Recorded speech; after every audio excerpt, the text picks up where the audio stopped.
Man. 2, 1.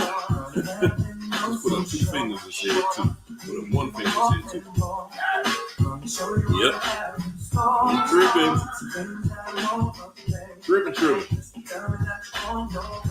Woo! Friday night.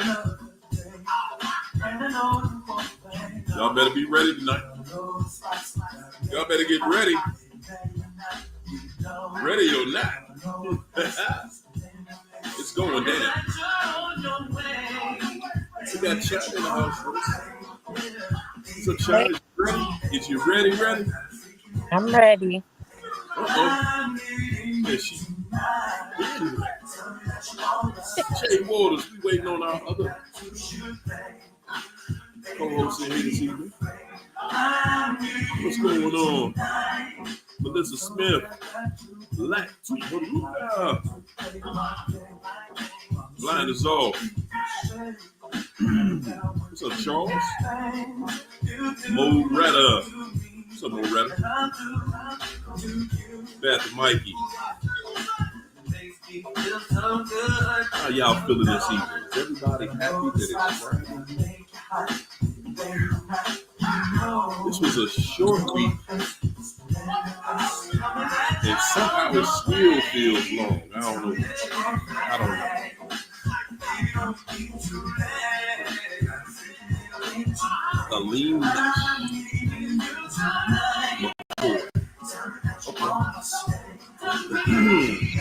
I think that's probably right. Hope I did. What's up, Melissa? Jana Cross, Josie Furry, Anita Joe.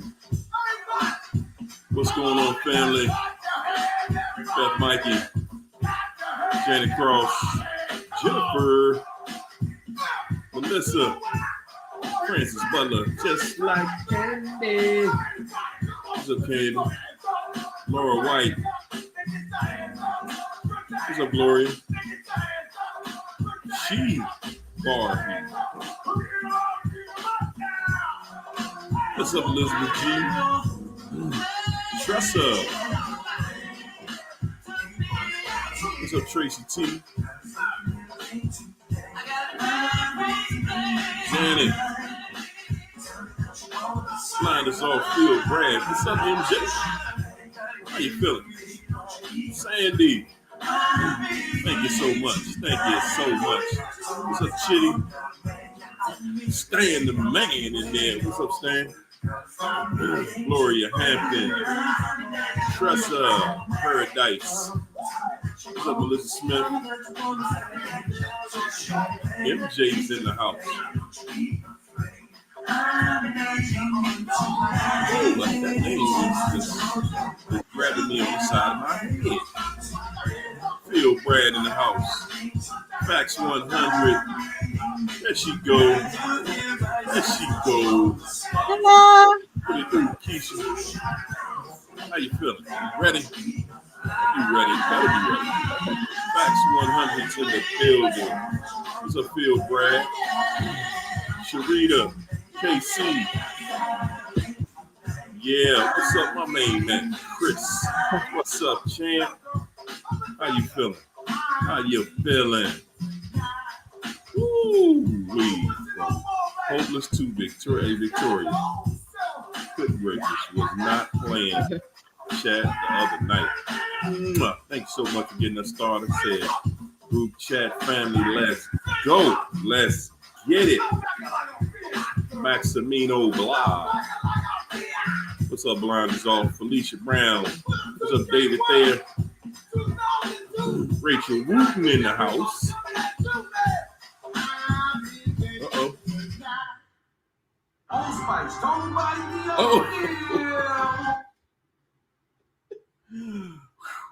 Just when I thought I had the DJ in my dream.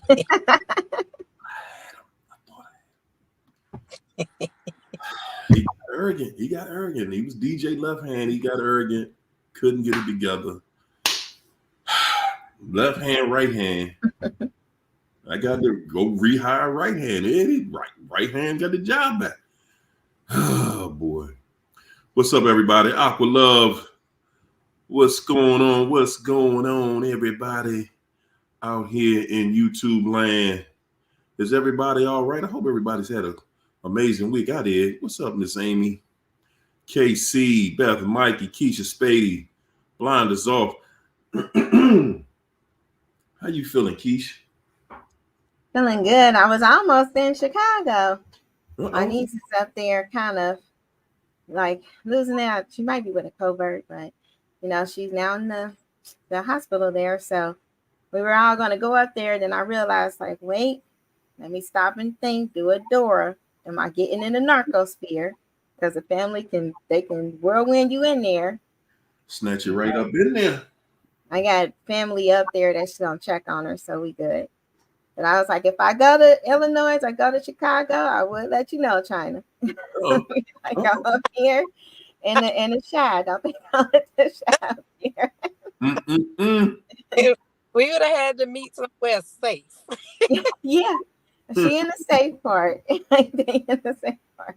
You mean there's a safe part up there? Yeah. Now where my aunt's bar was at, she was on the south side. That's where they had her funeral. It's like at the bar. I was downtown. I got a cousin who lives in Chicago.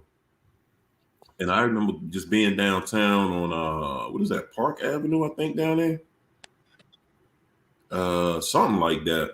And it's a nice area. All I know is everybody just said, hey. Forget you still in Chicago now. Right. Like, huh? What you mean? Not down here? Because it's amazing downtown.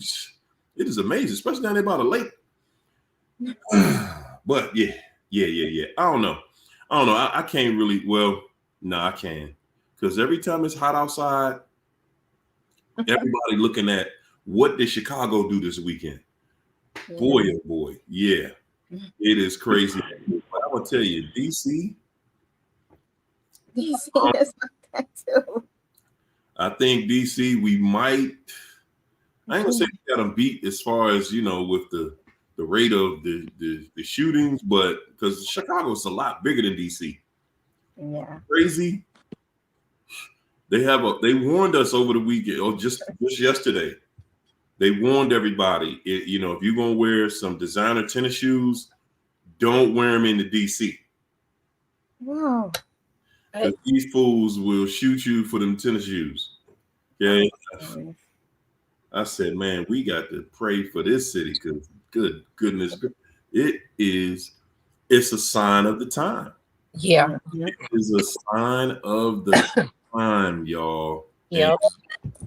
It's about time that we start taking our society back. It's like so many different things going on out here at the same time.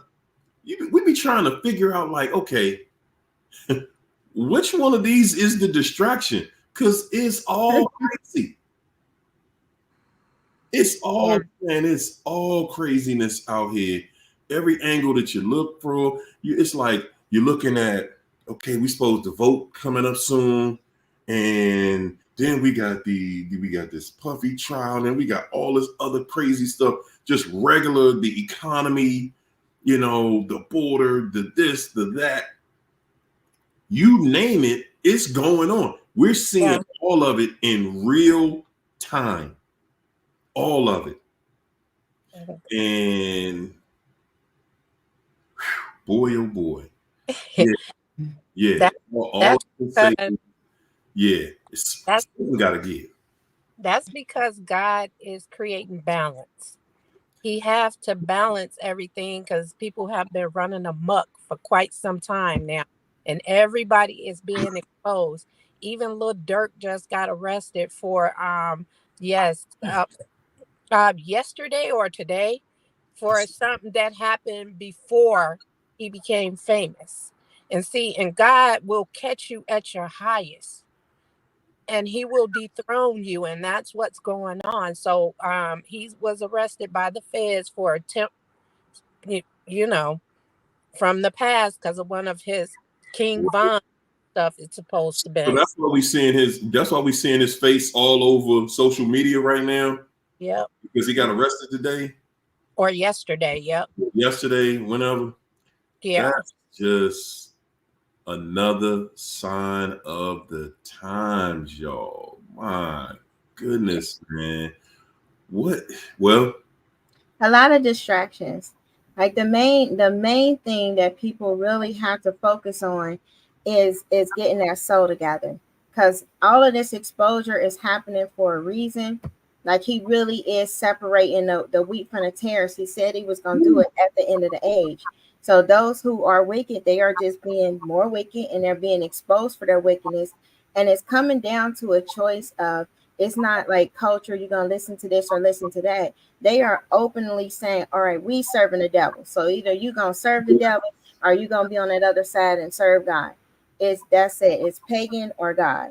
And yes, man. the Ten Commandments, the way that went down, and he opened up a ground, swallowed a bunch up, said, y'all want to look at the commandments and do them? That's how it's kind of going that way. Because it's inevitable. They did so much with CERN, like that. Just when they start opening up portals and different things and merging these demonic kingdoms, that wickedness that has spread, that the narcs are now like being exposed to and being taken over by, that is now so much on the earth. The great tribulation has to happen. Mm. It's just too much going on. Yeah. Because narcs are a prelude. They like how Moses was a prelude of when Jesus came, the Messiah. He was a prelude of what was to happen spiritually. The narcissist is like a prelude of the Antichrist. They do exactly how the Antichrist do. Yeah. And so we just, Yeah, that spirit of lawlessness where they don't obey none of the commandments of God, that is operating in the narcissist. man. I tell you something. It's something how we jumping straight into this topic, and because I put another topic up there, but I ain't gonna lie, man. The topic that was on my mind was something that I've been watching, kind of just right behind. I've been on this story about Adam and Eve. I've been on this, and something that I'm learning is that when you really start your journey and you really want to find out what the truth of things, how they really were, how it really is, Yeah. it's right there. We really just have to do a lot of exploring, and you got to see what your spirit agrees with, and I was looking at something.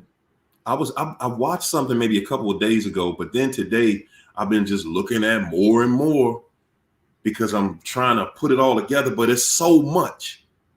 It's so much. But looking at Adam and Eve,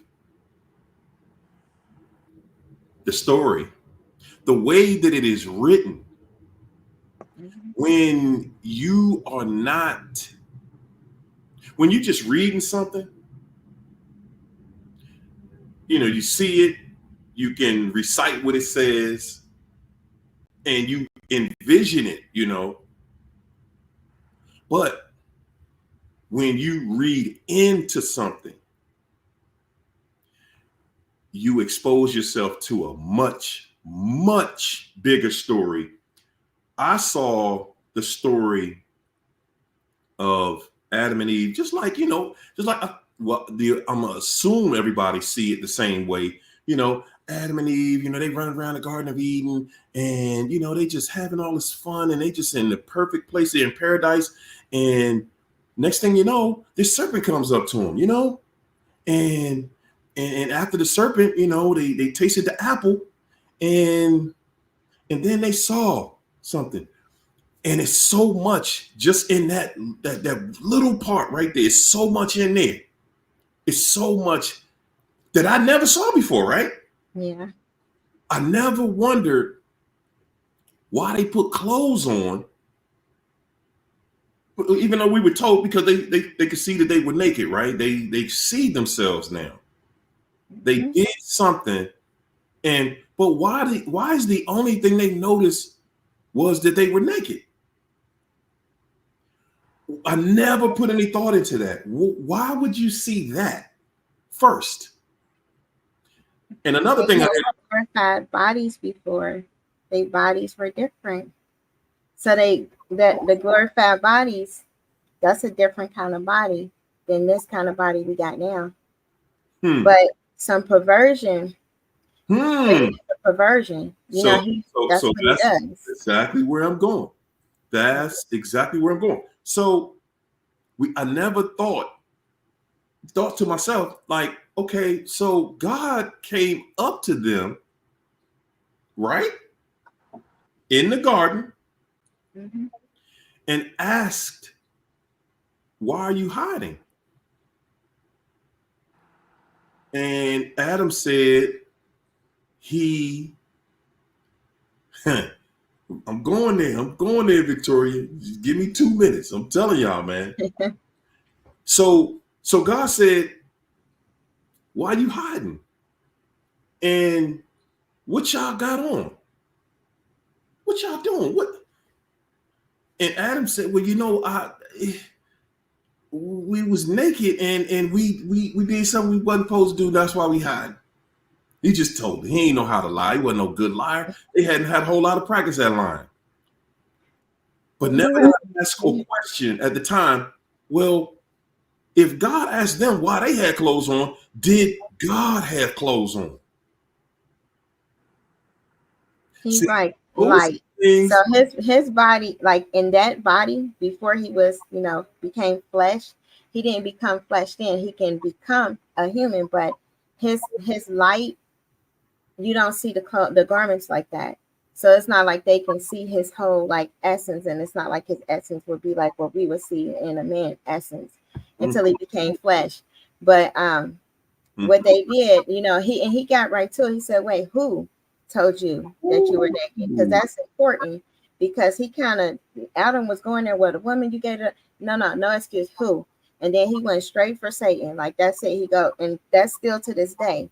Satan still do the bewitching. He got that whispering tongue.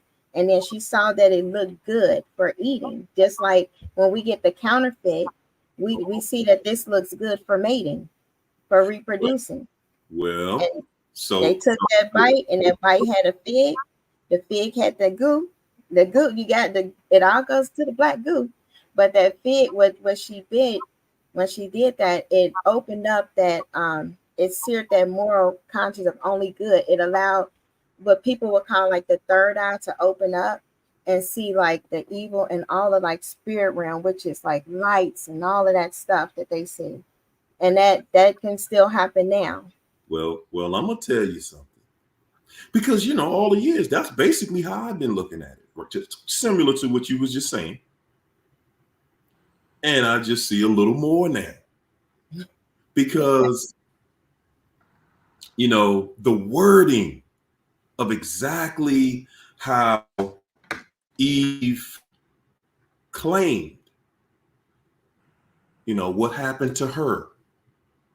When Adam said, well, she did it. She told me to do it. She told me to do it. And when Eve said, the serpent, that devil, that narcissist, that wicked man, that fine man that I just could not resist. Eve was in a garden of Eden. Adam was there too. They were in a place. Where they had access to everything. The tree of good, the tree of evil. Those trees represent something. They're not a figure. It's a figure. Well, it's the tree of Ra. When you look at the translation in the concordance, it's when you translate the tree of good and evil, it's the tree of good and Ra. Ra was actually a deity, so they got some of Ra's essence. But it represents two people. You can do what I told you and stick with this right here. You can do what I told you, what God told you, and stick with that right there, and that's life. Or You can go over here where I told you not to go. And we already know that's death. Yeah. So she said, well, he told me, he tricked me. He seduced me. See, we sitting here thinking that she just ate some fruit. But she ate some fruit, all right. Okay? Yeah, not what we was thinking. Not what I was thinking anyway. She ate fruit, forbidden fruit. What was forbidden? What was forbidden? What knowledge would you get that would just be forbidden? What would it make you see that you need to see? That third eye is forbidden. Because that third eye is not supposed to be seen. It's his essence. This is the thing, though. This is the thing. When you open yourself up, you were with she was with her husband. Open herself up to another man. And now what you see is something that you're not supposed to see, because now that you've seen it, it's going to interrupt your entire life, and not just your life, your future. So she did her part. It was clear what she did. Well, it ain't so clear. I'm going to go into that a little more another time. But then Adam, he sat right there with her. She indulged and then got him to indulge. He went right with her.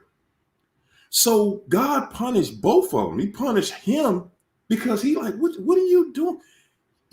I made you the husband. I put you in charge here. I set this up for y'all to live the perfect life. And through disobedience,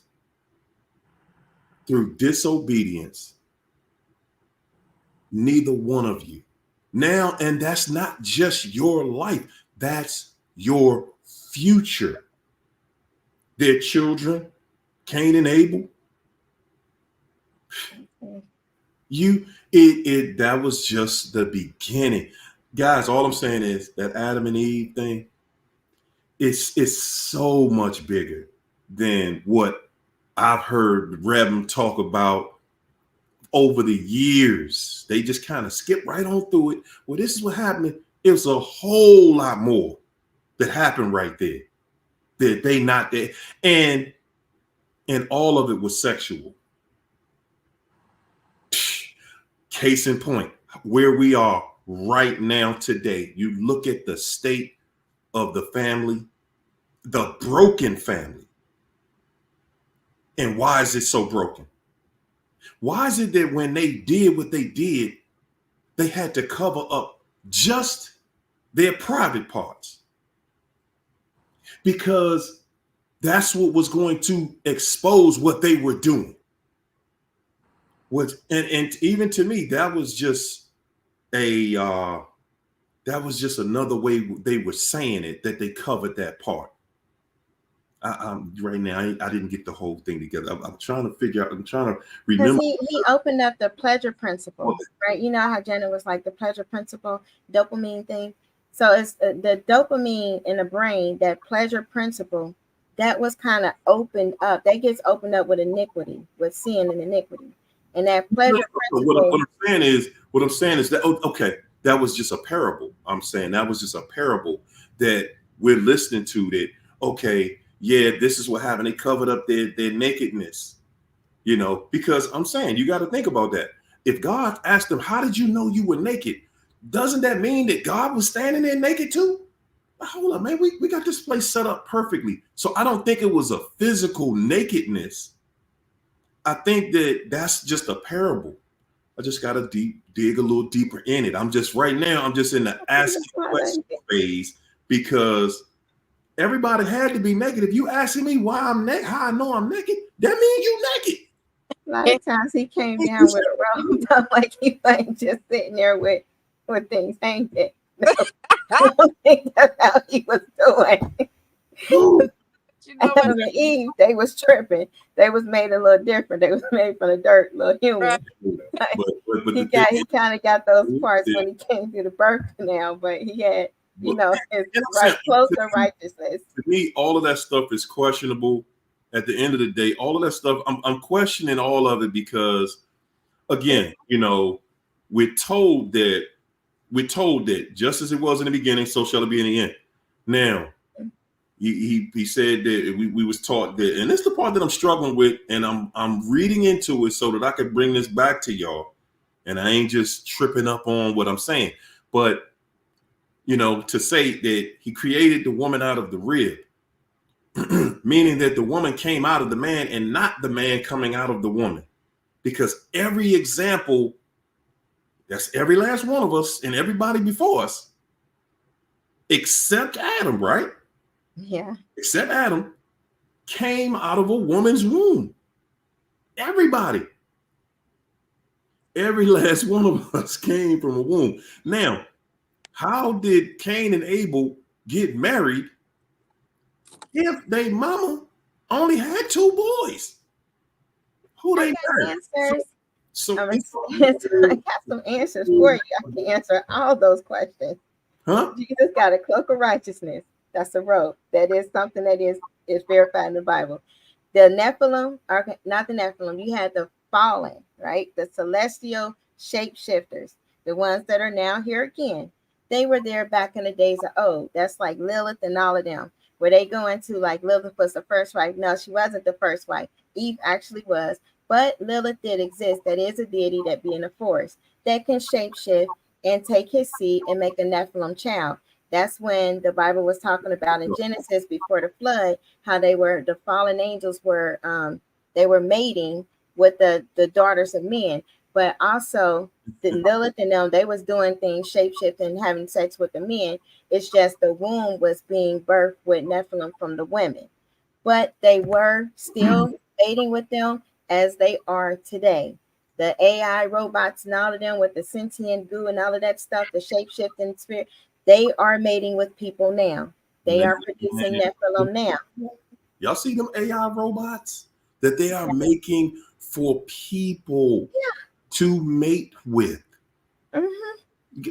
And Narc's gonna get them one. They're gonna have them one of them in the closet. A Narc, people. Because they mess with anything, you know that, right? They can't wait to order their robot.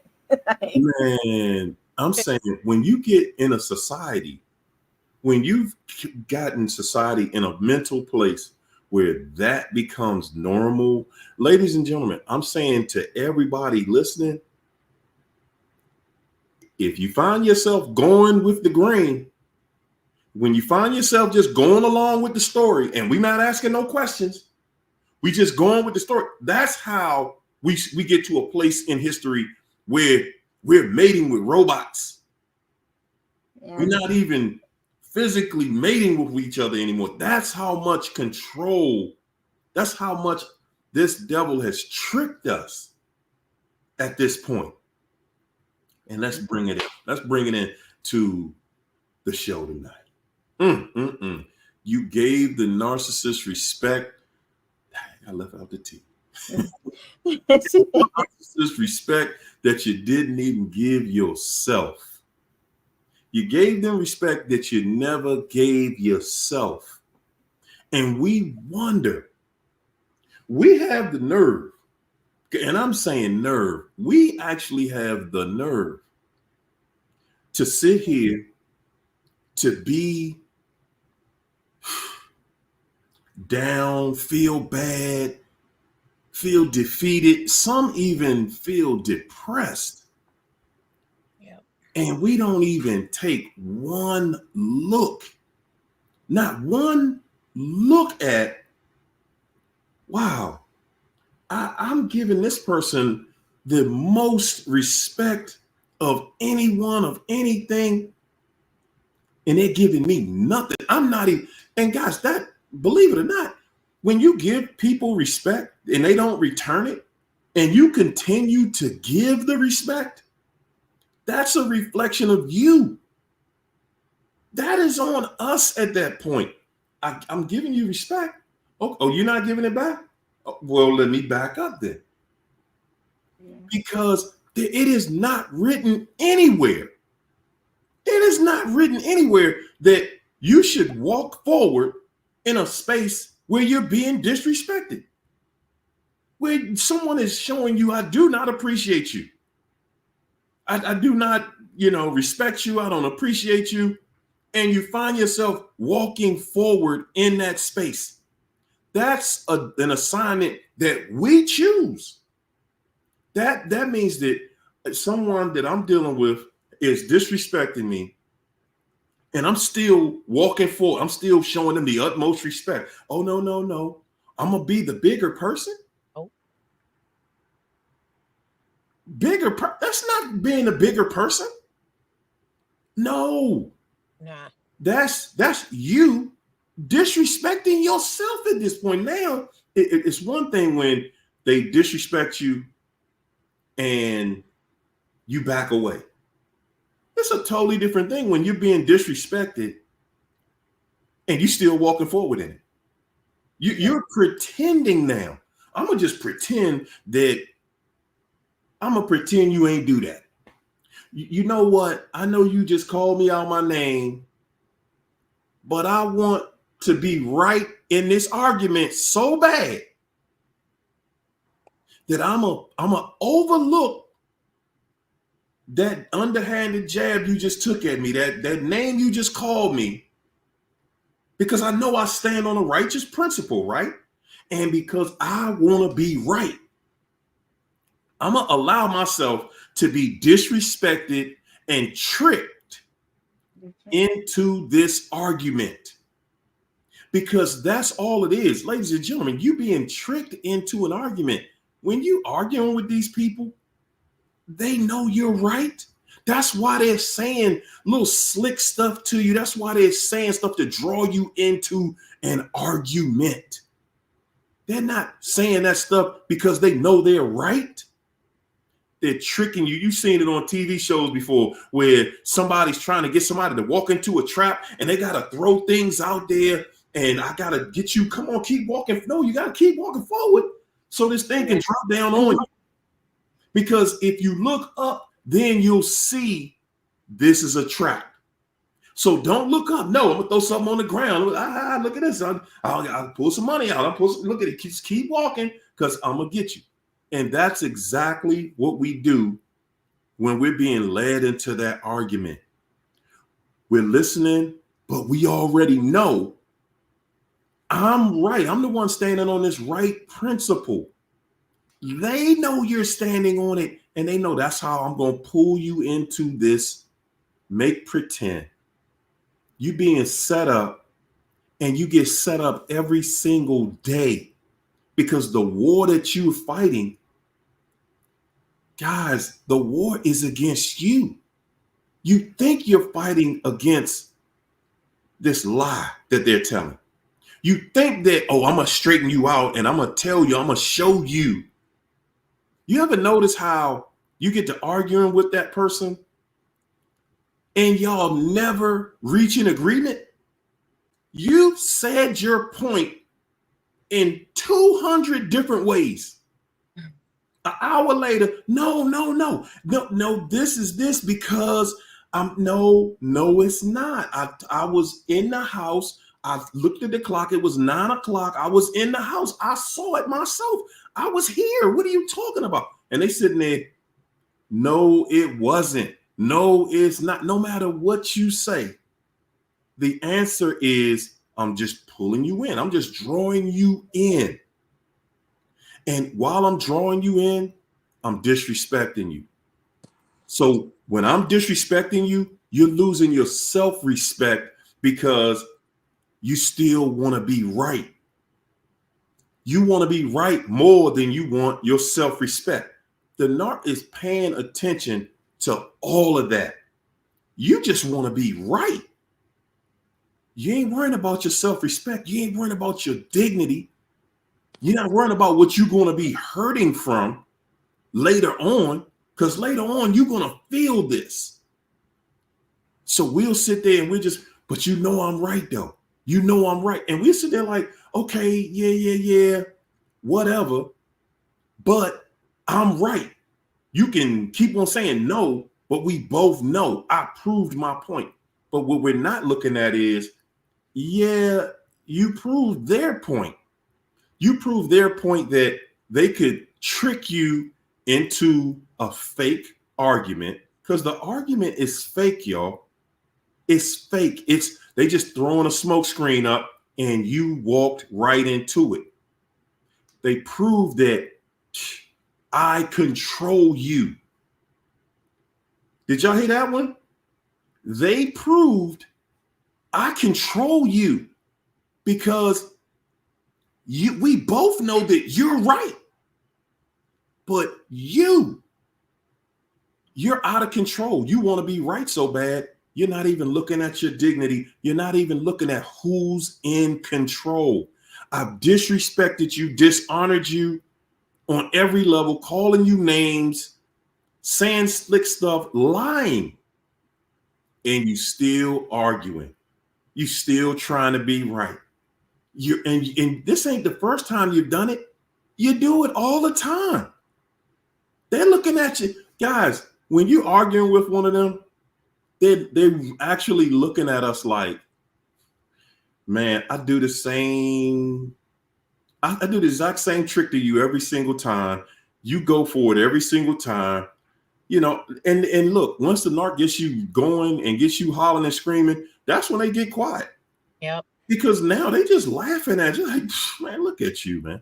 You worse than two left shoes. You don't even see. I'm in total control. And guys, this is how a narc gauges how much time they have with you. Yeah. Because you're sitting there like, you know what? You arguing, you still arguing. They been stopped the argument. They been stopped because they like, dummy, we both know you right. But look at you, you still hollering and screaming, and you don't even know why. At this point, you just hollering and screaming. They never, ever will admit, yeah, you right. Never. They want to do it because they know that controls you. So you need, listen to me, y'all. You need their validation that you're right. You don't trust your validation that you're right. You need them to validate you. And as long as you're waiting on them to validate you, you ain't ever going to be in control. See, but you know what? If they silence you, they also win too, and they know they control you. If they do something and you sit there silent because you feel like they baiting you into an argument, then they controlling your emotions as well. And I learned that doing this situation where she was trying to turn my son against me, and I would let her say he's sitting there going back and forth, and I would just say the truth and not try to argue it and just leave it at that. Because they will try to, if you don't argue, you don't yell, you don't fall for their shit, that makes them feel very uncomfortable. It got to the point where accountability was there and she wasn't willing to take it. So my presence, after all that she did to me, made her feel very uncomfortable. And she said it. She wanted me out of her house because me being there, she did not want to be in my energy. She said I made her feel uncomfortable. And that's what it is when somebody try to when somebody try to destroy you and then they have to sit there in your presence and watch the failure, it makes them uncomfortable. And that's why I would sit around people who tried to destroy me, because I'm going to make you feel very uncomfortable and let you look at the failure that you are. That's all they understand. Yep. That's all somebody understands, that it's going back and forth with you. Yep. It ain't about right or wrong. It's all about who in control. And they want to keep you engaged to that fantasy. Like when you're looking at what happens with a narcissist, they are ruled by a ruler spirit. Like I literally had just read that when you talk about what you battle against in Ephesians, when they say rulers, of this darkness, like they're called archons. These are like principality powers. That's why every time a narcissist, anybody try to start getting through to them, even the ones that go to church or however, that Leviathan spirit, which is a real thing, that one is a strong power, and that comes tighten it up, put blockers on them that they cannot even hear or see the truth. But the whole goal of the enemy is still locked on target. That's you. They want to still kill and destroy at all costs. So they will, different ones that just manifest through them, like they all got some form of DID, dissociative identity disorder, where they are split from themselves. If they ever came to, like really, really came to and got it together, they probably won't remember about 20 years of their life, because this other them that people are interacting with are a bunch of different demons, like familiar spirit, Leviathan, Jezebel, Legion, lying spirit. Like it's a bunch of different things just in their body. Every now and then they might come to and they might be like, what did I do? Or what did I say? That might be the real them. But most of the time, because they have given themselves over to Satan, signed, sealed, and sealed the contract, Satan ain't just letting that contract go. That thing is notarized in the kingdom of darkness. He got them. They got to get you. It's like the puppet master with the strings. So he'll give them a tongue. If you in the church, he'll give them a tongue to preach. The word will be off. It'll be like controlling scriptures. If you into the club, he'll give them the best body ever just to keep you subdued. Like everything is very strategic to ultimately destroy your life. Because if somebody tolerate Jezebel, he get to make them sick, and then he get to go after them children and take them out. That's what it's saying, Revelation 2:22. When we tolerate them, we cast her to the sick bed, and then he go after the children. So that is something that Satan know. So he has dispensed all of them in this end time to get everybody off kilter. These people are demonized, like they're not going to get it together. No, don't go to counseling. Don't try to make it work out. Don't hope that they call. You don't want a snake calling you, because the best thing that they have is their venom tongue. When they was talking to Eve, or the serpent was talking to Eve, he bewitched her first. He spoke to her with poison words. You'll be like God. You'll do this. Oh, it won't be that bad. You won't die. He's a liar. She died, and they're still dying. Man, that dude said, listen, you so Eve. You are so beautiful. Yeah. She gave the snake more respect than her husband. He's jealous. He knows that if somebody as beautiful as you will come out here and have total control, I promise you, you will be running the world. If you just listen, I know he say that to everybody. I ain't dead, am I? Okay then. I'm telling you, he don't want you to come over around. They don't want you around me because blah. But see, it wasn't. See, that's what we think, that it was set up to look like, don't talk to this tree, right? Even though it was told, don't deal with this type of person. Yeah. That type of person. And he knew this type of person. And guys, it's exactly what I'm saying to you guys nightly.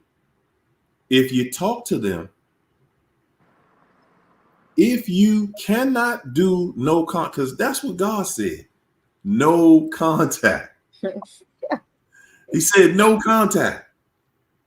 That's what God told Eve and Adam. No contact.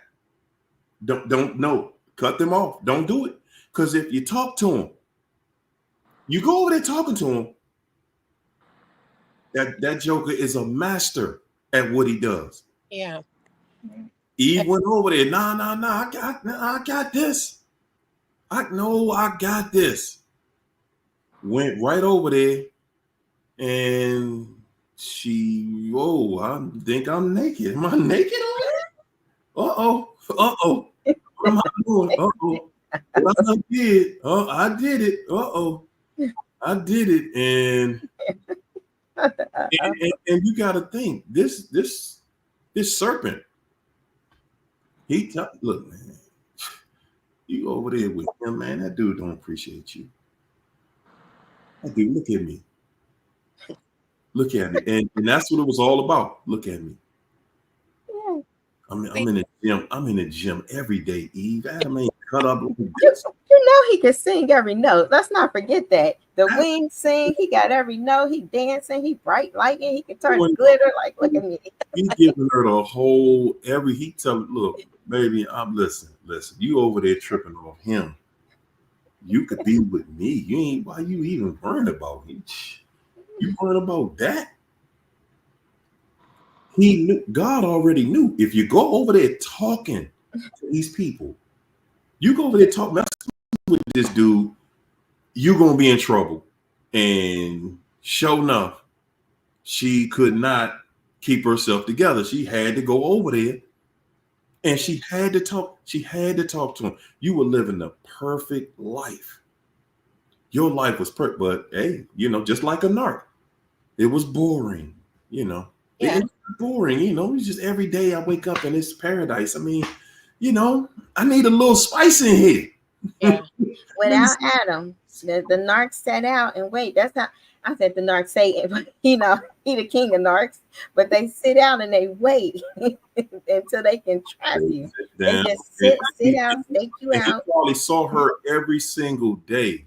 Mm-hmm. You look so good. Oh my! If I could just have a little time, if I could just spoil you just one time. Just one time. And somebody beating up on you every day like that, every time he see her, oh my God, look at that right there. Look at heaven.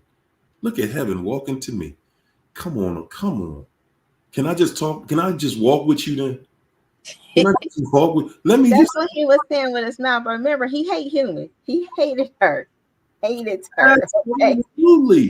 He feel like he could be a woman and a man. Okay. His job was to deceive her, and he did it. He absolutely despised her. Yeah. He hated every nice thing he had to say to her. Like, oh, you gonna die today because I had to say those nice things to you. Wait till he come down. Got you. That's probably what he said right afterwards. That's exactly what he already knew. Once he knew she was listening, that was it. It's over. And that the same thing applies to us, guys. Yes. This is the same message. The narcissist, the devil knows if you listen to this, I got you.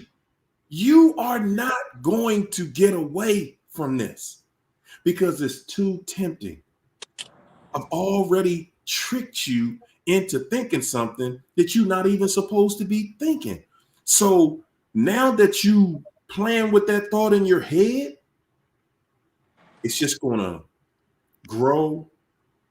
And and every time I see you, I'm gonna keep cultivating that. But it's already growing in your head, the thought of what we gonna do when we get together.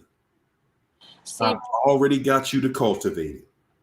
See, but they were so used to only hearing God's voice and the devil is good at creating a double bind, and he gives them an option other than what they knew. And when you're in a double bind, you still hear God's voice, but you're also hearing that other voice, and they were already hearing his voice, so they wanted to know what the other voice had to offer. And that's why they decided to experiment and to see what he was talking about. And that's how the devil manipulated them into giving up what God gave them. And that's just how it is with the narcissist. He always find a way to give them another option. And they also use that stuff on us too. When they try to get us to do different things, they get us, even when they set us up in an argument, they set us up in a lose-lose situation because the options that they leave you with, where you have to choose one, you're gonna lose. And they are good at that. Yeah. Come on. They're perfectionists. Yeah. They're master manipulators. You dealing with this devil, and guys, this has been going on since the beginning. The exact same thing that's going on right now, been going on the whole time. Again, when it came to them having children, yeah, them children, it was chaos in there, just like every other house. People mating with these devils and think all the children gonna just get through. No, they're not. My son watched TV upside down. I'm like, I don't know what this narc had going on inside of him. I was like, oh my God. Total, complete chaos. Yes. Victoria, thanks for the super chat. Victoria said, nakedness is your sin and the exposure of it. Yeah, we're going to deep dive on that. Yes, we are. Victoria said, narcs will speak and live contrary to God's word. And when we choose to stay after that, we've now compromised ourselves to now become disrespected. Absolutely. If you having a conversation with a narc, ladies, gentlemen, if you find yourself in a conversation with them, you're already losing right there. Yeah. Because you know what you're dealing with. You know the only reason they are in the conversation is to trick you. That's it. To trick you, to demean you. And we're wondering, how did I get to a place in my life where I will allow an adult to openly disrespect me, and all I'm trying to do is have a conversation with that person, and they disrespect me on a level I ain't never been disrespected on, and I'm still talking to this person. But you know what? The whole time you open up, and they're showing you the disrespect, and they're cutting you, they're throwing knives at you the whole conversation.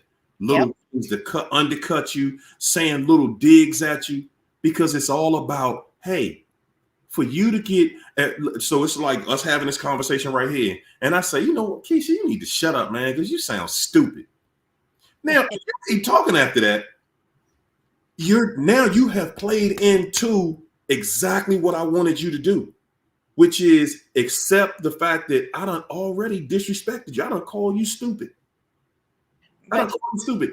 And see, and that's, guys, that's the place right there. That's the exact place where you're supposed to cut the conversation up. So this is where I exit the conversation. On the dime. The moment you hear just a little inkling of disrespect. See, a narc, they're not going to be able to deal with you when they see you just looking for the way out of the conversation, not into the conversation. The narc knows we're just looking for the way to keep the conversation going, to keep this argument going, because we want to be right. No, see, it's a totally different situation when they know if I say this person ain't going to talk to me no more. They going to shut it down. Oh, that's conversation. Oh, okay. You call me stupid? It's say less. It's nothing else. It's not even anything to talk about. Okay. Nah. But you know, and then they'll come back and they try to soften it up. Nah. But look, Keish, now I'm just saying. You know, that's a stupid point though. For real. Yeah. Cool. Let's be real. You know that's. And then try to convince you that I wasn't disrespecting you. Mm-hmm. No, I know what I did if I call you stupid. I know what I'm doing. I know I crossed the line. Ain't no in here. Even a child knows. A child not gonna call their parents stupid because they know they're gonna get that hind pot pop. Yeah.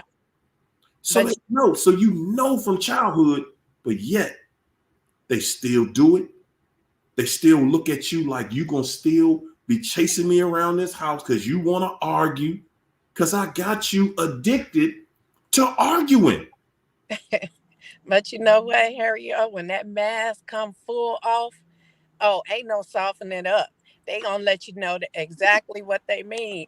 But you know, and she tried that with saying stuff like, she was like, oh, and that brother that M-word you, I hope he in your face. I said, yeah, he did. And it tastes good too. Irritated the hell out of her. I mean, when you got them little comebacks like that, it irritates them. She couldn't control my emotions. She couldn't get me to yell. She couldn't get me to argue with her. She couldn't get me to do, and it was irritating the hell out of her. Because I'm going to sit there and irritate them if it's comfortable. But you know what? At a certain point, I would look at it as, like, hey, you know what? What I ain't going to do is, again, I'm seeing the whole conversation as, am I just disrespecting myself at this point? Because that's all it's going to turn into. Eventually, we start looking at everything and it's like, okay, so what exactly am I getting out of this conversation with you? That's going to turn into a argument. It's going to turn into something loud. It's going to turn into something crazy.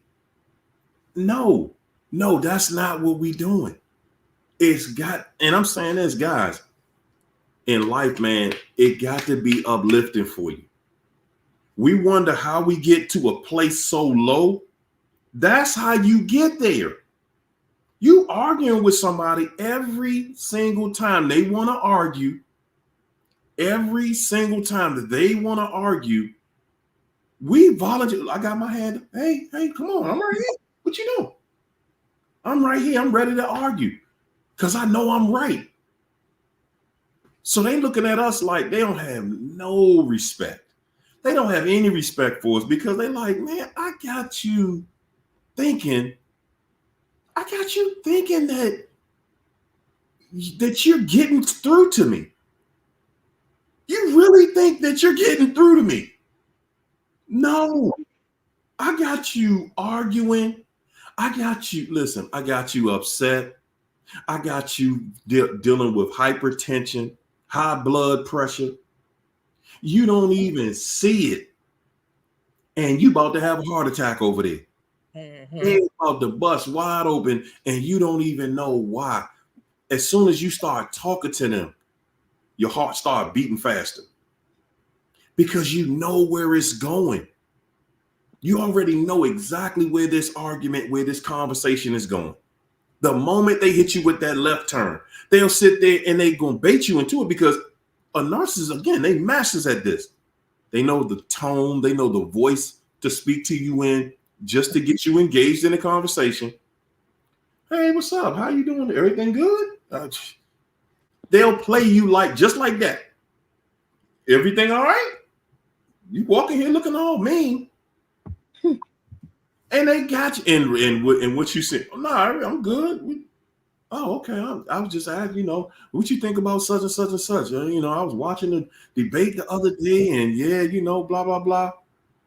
You just stupid. You know that? That's why I don't talk. That's why, you know what? You should have just not even kept, you shouldn't even have stopped in the kitchen. You should just went straight up to the stairs into the room and do what you're going to do. Cause that's why I hate being around you.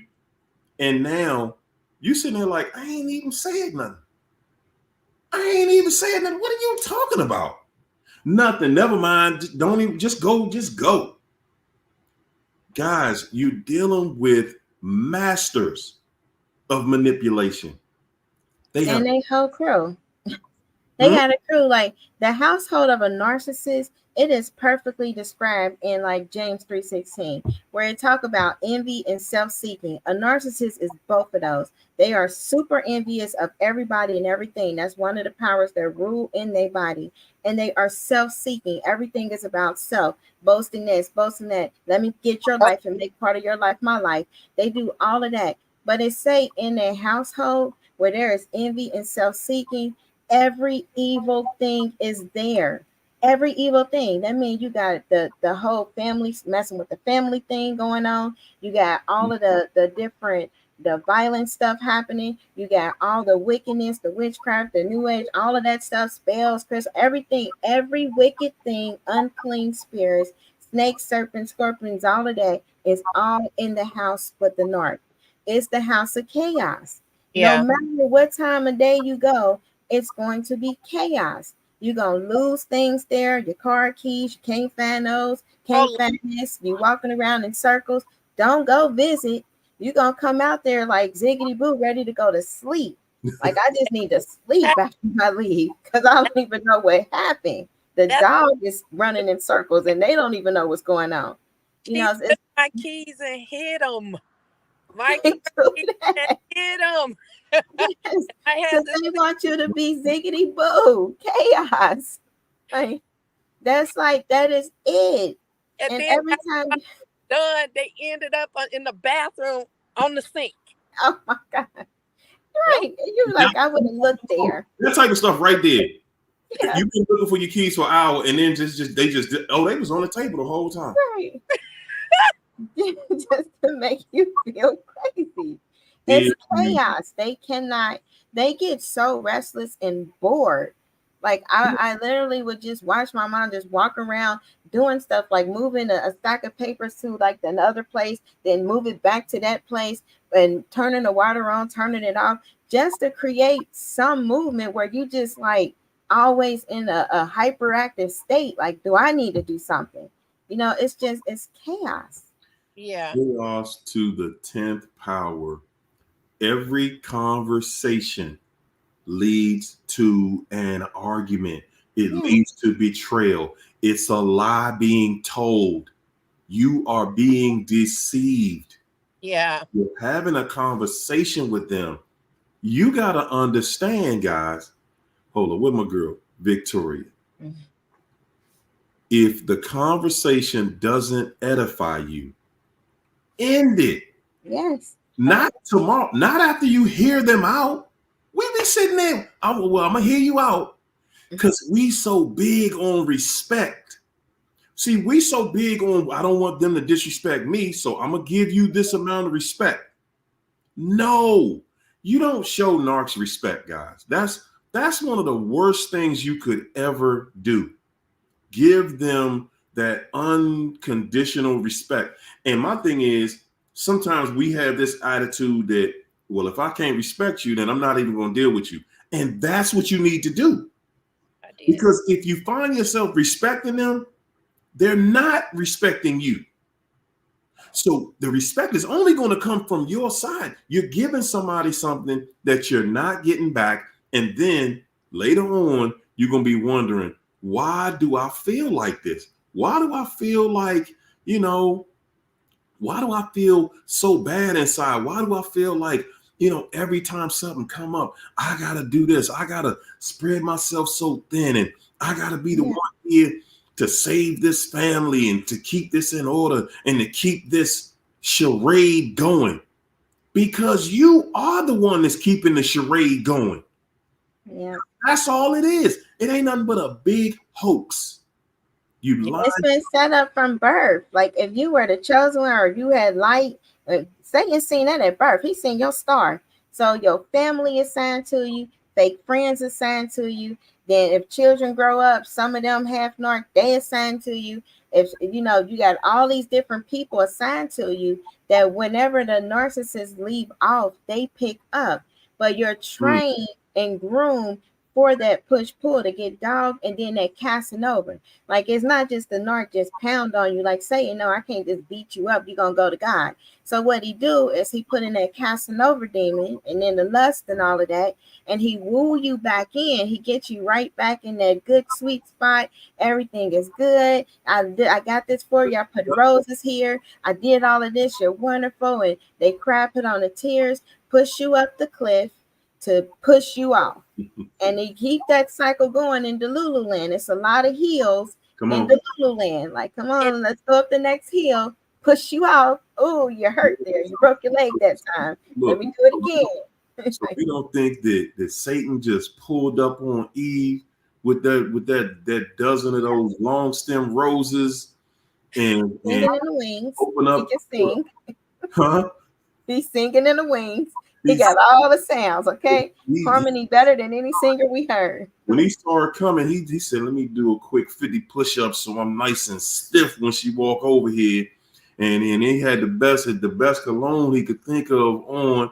And he pulled out, he jumped out the car, he jumped out that Rolls Royce. Hey, baby. I knew I was going to see the love. I knew I was going to see my future wife today. Yeah. Don't forget to shine bright like a diamond. Remember he do that. Remember that song, Shine Bright Like a Diamond? That's him. He can shine bright like a diamond. That dude was spitting game at Eve the entire time. And he knew. He knew. I'm gonna get you. And it's the same way out here right now. Dudes do it to wives everywhere. Yeah. That's why you get so many wives. Well, I guess we can call them wives. They technically married. That's why you got so many of them now out there that's doing what they do. Yeah. That's out there just destroying that home. And the male's doing the same thing, because she said the same thing to Adam. So I ain't went through that whole part yet, but she said the same thing, and Adam participated too. Yeah. He got to participating in the same exact thing because he covered up the same body part. So he indulged in the exact same thing. They seduce you based on your fantasy. So that's why we gotta cast down those vain imaginations. He really talk about, that as far as that soul. Because if your fantasy is the preacher, church person, or you want this nice godly marriage and godly family, he gonna send you a godly narc, his God, but he's gonna send you this religious narc, and everything is going to seem that way. Because your phone was, your internet was tripping. I say he's gonna send you this. If you want like a godly family, or you want all of that stuff, he's gonna send you that religious narc. He's gonna dispense him, and that religious narc is gonna give you like all of those, like that honor in church, and everybody respect my wife, and I love my wife, I love this, I love that. Meanwhile, they treating you like crap. They sleeping with everybody, but in the presence of the show, the greatest show ever, they're gonna always like uplift you on that pedestal, and then put you under that biblical obligation of you need to be submissive and all of that stuff. Where you're dealing with the devil. He never said be with the devil, but that was a fantasy. And then if your fantasy is I want a man that has wealth or money, he's gonna give you that rich narc that's gonna say, I'm gonna take care of you, I'm taking you out the hood, I'm gonna buy you a house, get you a car. It's gonna be hell on earth in that home, but he's gonna make sure that you look like you have this wonderful life while he's sleeping with everybody and controlling you with money and all of that, starving you, throwing pennies at you, doing all this degrading stuff. So if your fantasy is I want the stripper person, he gonna send you the one with the body like Beyonce and everyone else. However, you're gonna be running around like Kanye, like, man, they just stole my kids. So that's the Satan always got these little things that he do. It's like he'll give you the cupcakes with poison in it. It's like the poison cupcakes but he gonna spray let me do a little axe spray on this cupcake so they won't know that it's filled with filth and garbage and crap. And here it's pretty, go eat it. That's what he do. That is an excellent demonstration, because that is exactly how it looks. Think about it. Candy is poison. Mm-hmm. Soda. I love candy. I'm dealing with my teeth now because of the candy. I'm gonna quit talking about people's teeth. I had to humble me. And you just hear the word candy, and the first thing that comes into your head is a trigger, and you thought of your favorite candy. Like, oh yes. Like, I know it's poison. Like I got a problem. I can't. I know it's poison, but I can't resist it. And guys, and I'm saying this, looking at that Eve, because of course I'm on that Eve thing right now. If she was just around a bunch of straight up people and everything was straight up the whole time, then the serpent didn't have to come over there straight up. He could come straight up over there, wilding out the jungle, looking all crazy. What's up? Just looking the total opposite of what she was used to every day. Yeah. And that alone is attracting. And you like, whoa, what's that? And Adam just as bad. He's looking at the same thing. They just like, hey, we up in the hood, and look, it's looking good in the hood. My, look at, whoa, look how the short she got on. And before you know it, you all the way in, and you didn't even see that that's what you was doing. Because especially if y'all never was, if you wasn't used to that kind of thing. As soon as you go into an element that's different from the element that you've been in, man, he got her. He got her because now I can tell you something new. I can tell you something you ain't never heard before. Mhm. Come here, girl. What you think you doing? You walking in here like you too good for somebody. Come here. Man, smack her on her butt. But see, the women's weakness is knowledge. It's not men like that, it's knowledge. So Satan got Eve through that tree of knowledge, like, oh, you can be like God. Matter of fact, you gonna know more than him, because Adam was been there a little bit longer. Adam knew a whole lot. Eve she wanted to kind of know more. So he seduced her with that knowledge. Like, you can open up, you'll see good and evil, you'll see all of this stuff. Men's weakness, even to this day in their flesh, is women. They can be bewitched. And that's the other team, but that's a whole different thing that rocks. No, you on something though, because you know what? When you were saying that, I would take it a step further. I'm gonna say the woman's weakness is power. It's power and knowledge. It's like that, and that's why he always chooses women to be like that witch or that priestess, because they even have that sixth sense to kind of deep dive into that, because the more that they get, Satan does everything reversed in God's order. So then he gets them like knowledge, and then in a power position to be over the man. But Jesus had reset that. He was like, because she was seeking that so much, one of her curses was the husband's going to rule over you. That's because she wanted to rule over him. That was one of the curses. But the man hit everything died because of his, what he did. But that's like whole earth. But still, the man, he was seduced by her. She was like, hey, do this, and the woman does have that ability to seduce a man in a natural state and to seduce the man, and they will you gonna compromise themselves. You gonna get down with this, ain't you? And yeah. Like, you know what? And that's what it was. So he's able to say to her, oh man, he jealous because you gonna have your own. Yeah, you gonna have, and look at us right here, right now, today. He jealous of you because you're gonna have your own. Because when you have your own, he can't control you. You gonna have control. So once you put that out there and tempt her with having control, oh, that was it. She was going, oh, okay. This over right here, Adam. We cool. He do that. He couldn't get to Adam. You don't think he tried to get to Adam? I'm sure he shapeshifted into a lot of things. He probably became Lilith at one point, but he couldn't get to Adam because Adam was really rocking with God. But he knew he could get to Adam through her. Through Eve. He knew he can get to her. Exactly how it went down. I'm gonna give her power, and she gonna trick him right into the exact same. Don't convince him. She was beautiful. If she was the most gorgeous one, think how pretty some women can be. If she was the most gorgeous, perfect woman, one look, he was like, where the apple at? You don't know. I mean, he just, that's what the, okay, we're gonna eat this, we doing this, all right. And that's what it is. They went for their lust. Yeah. That serpent knew she lusts for power. He lusts for her. So I'm gonna just get this little, Megan Thee Stallion to get at him. That ain't nothing. I got him.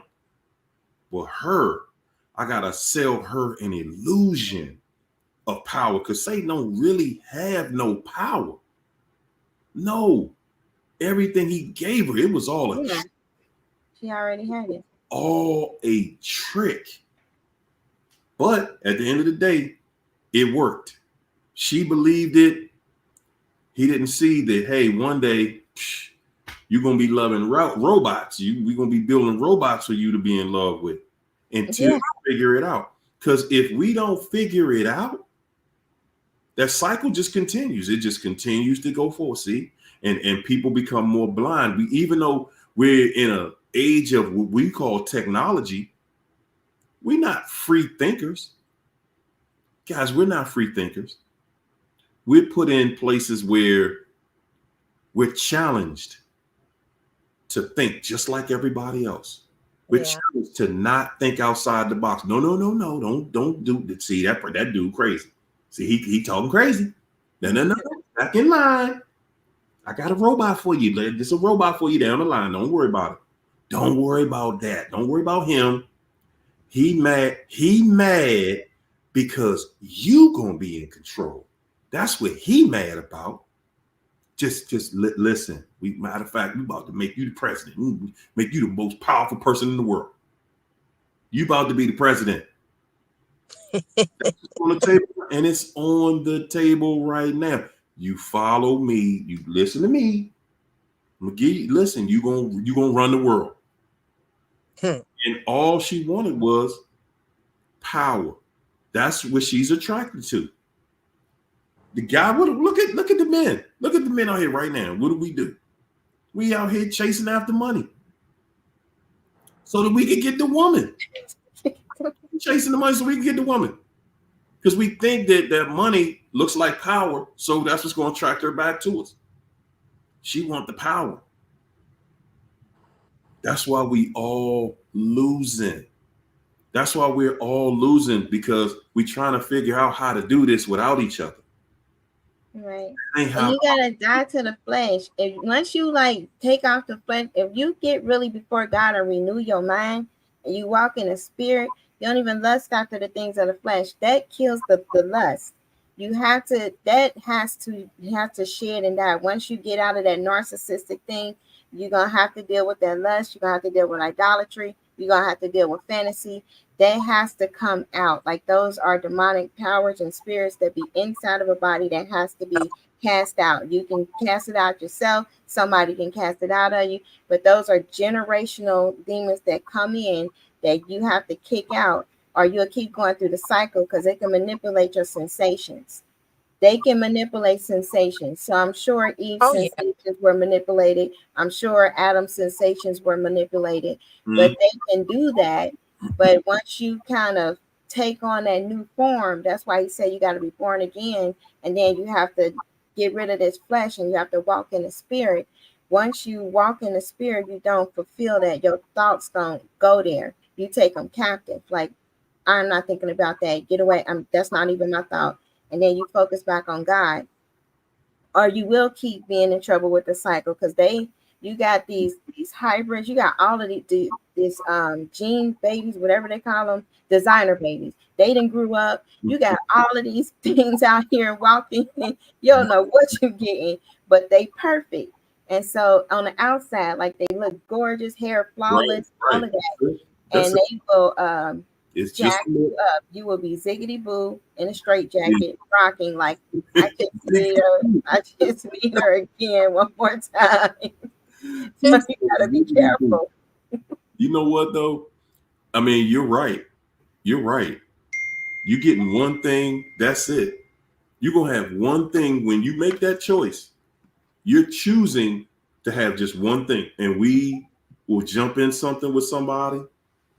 We jump in something with somebody and they have that one thing. And once you get in it, you know, we sitting there thinking like, nah, we'll be able to, you know, work this out and everything gonna be fine and it's gonna be this and that. And it's not. And you're not gonna be able to get past the fact that this personality this person has is gross. I don't like it. I don't want it. I don't want to be around it. I don't want to be around them. And then we find ourselves in a situation where, man, look, I thought I wanted this, but man, this is all it is. I mean, yeah, it looked good, but it ain't good. Yeah. It ain't good. You know, I thought that I was going to have this power, but it ain't real power. It ain't real empowerment. You know, it's like, hey, it looked like I was in control of something, but you find out later you wasn't in control of nothing. You wasn't even in control of yourself. This devil, this demon, that's all it's about with them. That's all it's about. You find yourself in a place where you just trying to figure it out. And that's where all of us end up. And we don't even see, man, this person done pulled me so far away from God. And they didn't really pull me away. I ran away because they wouldn't lead me in a godly direction. We wonder how we got disconnected from God, and we're not even looking at the fact that just because you ran to the devil, that don't mean God running to the devil with you. Right. No, we openly choose that direction and say, well, I'm gonna go ahead over there. And then when we get halfway out there and it start feeling funny, and we looking around like, why do I feel different now? Why don't I feel covered like I used to? Why don't I feel protected anymore? Why don't I feel like myself anymore? Because I'm chasing after the devil, and God ain't gonna chase the devil. No. See, you can put yourself down. We all have that God-given right to just go out here and act an entire fool all we want. Mm-hmm. But just because we acting like it, that God ain't doing that with you. Nah. God ain't acting a fool with you. God ain't going into that hell with you. No. Nah, you want to go in there. All right, I'm gonna let you go in there. Okay, let you go in there, do what you do, and figure it out. Then get yourself back on home. We will sit here and we think we're trying to save this person. Really think we're helping this person. We're really trying to save this person. And you're not saving. You don't even see that. Look at you. You used to be over here, and you and God was tight. You was glad to tell people that you had a relationship with God. Yeah. And now look at you. You don't say I'm ashamed of God. You just switch your words up. Well, I ain't in the church like I used to. I ain't into, the faith like I used to be in it. Why? Well, man, it just everything going on. It's all this crazy stuff, and I really need to get back over there. How about that? Yes, not only do you need to get back over there, Yeah. but ain't nothing in your life gonna come together till you get back over there. We're sitting back wondering, why me?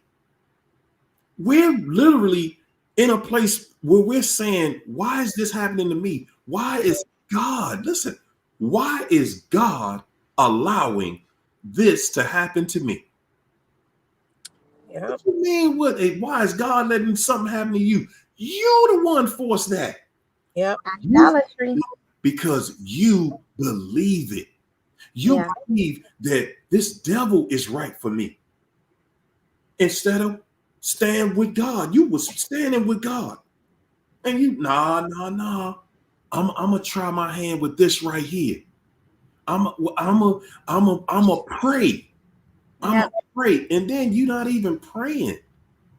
We ain't even praying. How many people still pray? Put your hand in chat. We light tonight. It's 200 something people in here. How many other 200 people? Yes. 200 people in the chat tonight pray. Let's put your hand in the chat then.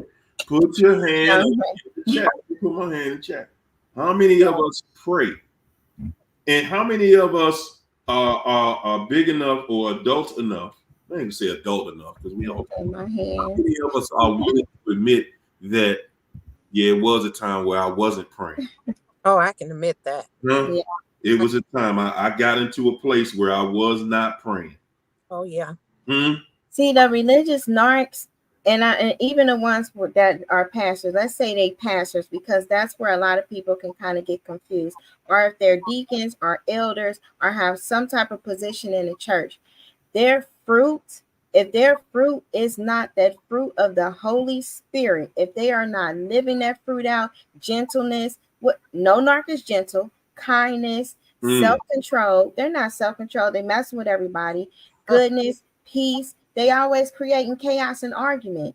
if they don't love, unconditional love, not love if you treat me right, make me look good, or don't say this in front of people, that's not unconditional love. That's conditional love. It's not even love. It's like something else. But if they don't have that fruit, which Jesus in the red letters, told you, you only gonna know them by their fruit. They gonna do signs, they gonna do miracles, they can preach, they can teach, they can do all of that stuff. That is a religious spirit. It's something different. It comes from Satan's kingdom. They can twist it and they will deceive you to where it will be partially true. Yeah, they're religious, but it's also a lie. They're not serving God. They're not serving the Jesus of the Bible that we think. They're serving their father, the devil. If they are married, okay, even if they have left their wife or whatever they say, red flag, not fruit. Okay, God didn't say do that. He said don't do that in the red letters. Everything is red letters. If you leave your wife for this reason or that reason to marry someone else, adultery. There's a whole bunch of curses for that. So we have to be careful not to be deceived in the church, because a lot of people, like, when my narc go to the church, Satan's narc, that's correct terminology. Satan's narc do go to church. A lot of my ex-narcs in church with a lot of my Bibles. They didn't got the Heritage Bibles. They work there and everything. I had to switch churches a lot of times. But that's a characteristic they put on. They sleeping with everybody. Wow. There you go. Doing everything else they want to do. It'll welcome all the new members in. Triangulating. I had to leave teams. I'm like, man, quit talking to me. Why are you here? And then they be like, they go to let's look at the poll, y'all. 26 people put their hand up in the chat. 26 people. It's 206 people in the chat. 26 people put their hand up when I said, how many of us actually pray? And I'm not saying that to shame anybody. I'm saying that to say, look at what happened. Look at what has happened to us. It was a time in all of our lives where you would be ashamed to not be a praying person. Oh, yeah. Look at it now, how it makes you look like something wrong with you. You this religious fanatic or something like that. Yeah. You some type of religious fanatic if, you pray and you doing the right thing and you living right, and that's, hold up, y'all. Like Lisette was saying, like, that I got to that point, like they would have the services. I'm like, I don't want to go because we were just arguing. Then, you trying to really like walk this walk of faith, and you having these thoughts like, I'm about to smack this person that's in church because I feel like, this chick just disrespected me as well. You haven't, like, they put you in those situations where you go in there and you can't really focus on like worshiping God because you just found out like, oh, they went out to eat or you took her home, all of this stuff, and you ready to like really go to a different place, like have a whole fight in church when you're supposed to be worshiping God. That's the kind of situations that these little narcissistic cults, because that's what they are, they're cults that they put you in. Like they want people fighting and arguing over them while they sit on their little satanic throne there, and everybody like come to them to try to fix their life. But that's crazy. What I got out of this situation, what happened with me is God, I always never wanted to abandon my own seed, but God said, I don't care who it is, you got to let it go. That's I was hoping too for, my grandbaby, and God said, you got to let it go. He removed people out your life because he hear things that you don't hear. And that's why, he like, even though you know what you're dealing with, you still don't know what this person is capable of, but I'm going to have to let you find out. And he let me find out, but he also prepared me because my saving grace was I didn't have my weapon on me at the time. I had it put up, and I was able to take the officer to where it was put up, and he like, okay. And that's how they knew that she was telling the whole lie, that none of that happened. And so God will remove people out your life, especially when he's finna elevate you, because them people are not meant to go. He's telling me, you think you got this down to a science. You dealing with a whole devil.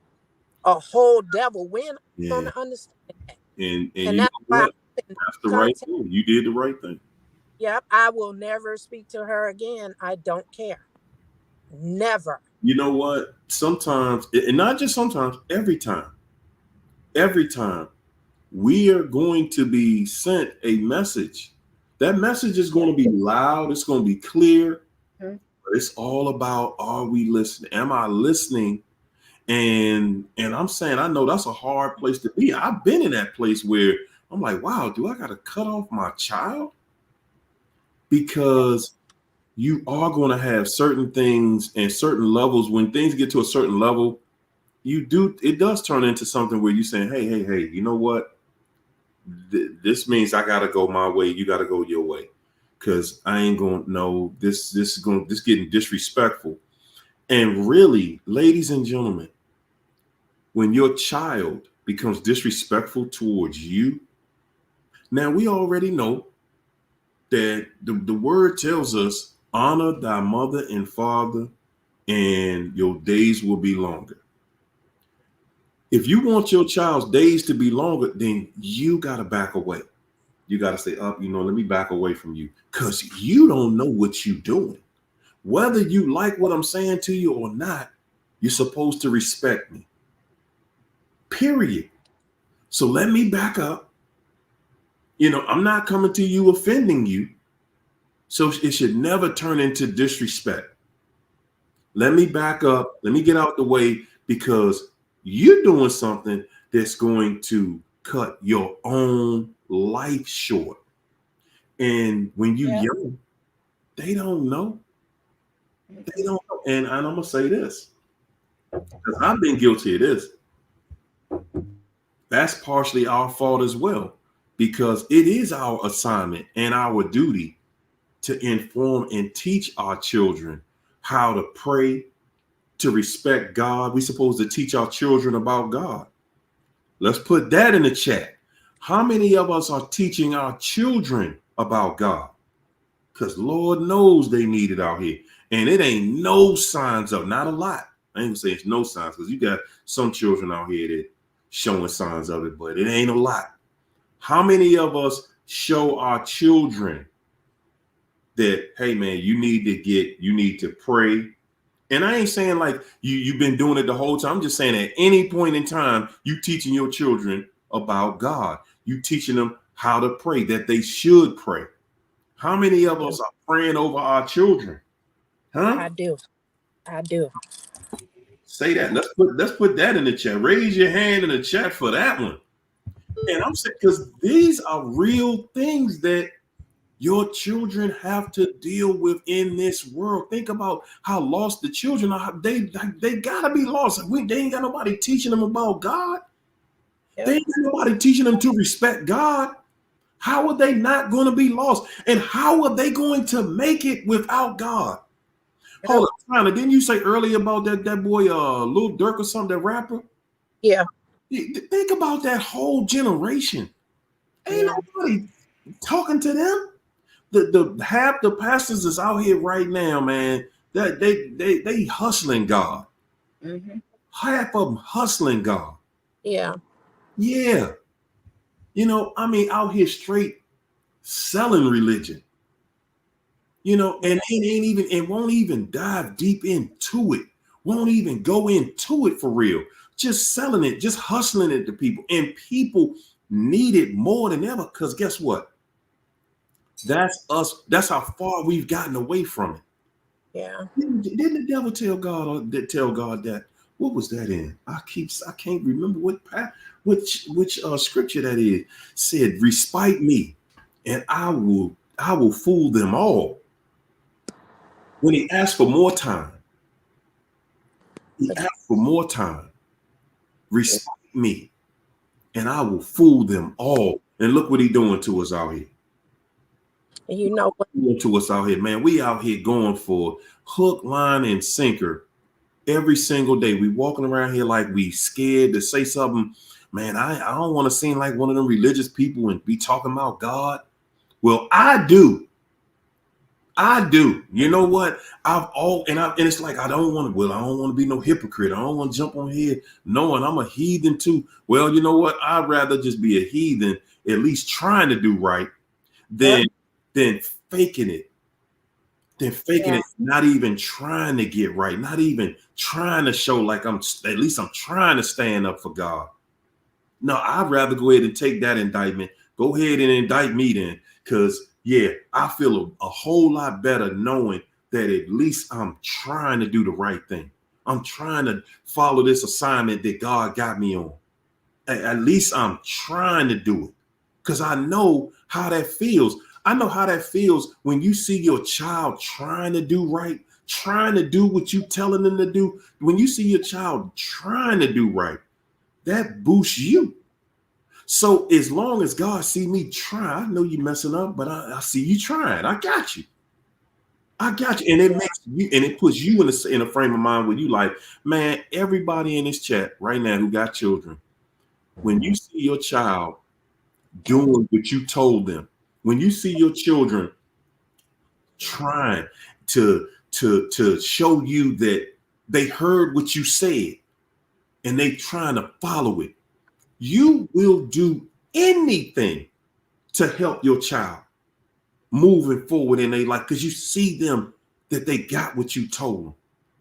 And you gonna show them I got your back. And we sit around and wonder why we begging God to do stuff for us. What you doing? What you doing for God? What you doing to help God? You ain't spreading a word around nowhere, telling nobody, did you pray today? I prayed for you. You ain't praying for nobody.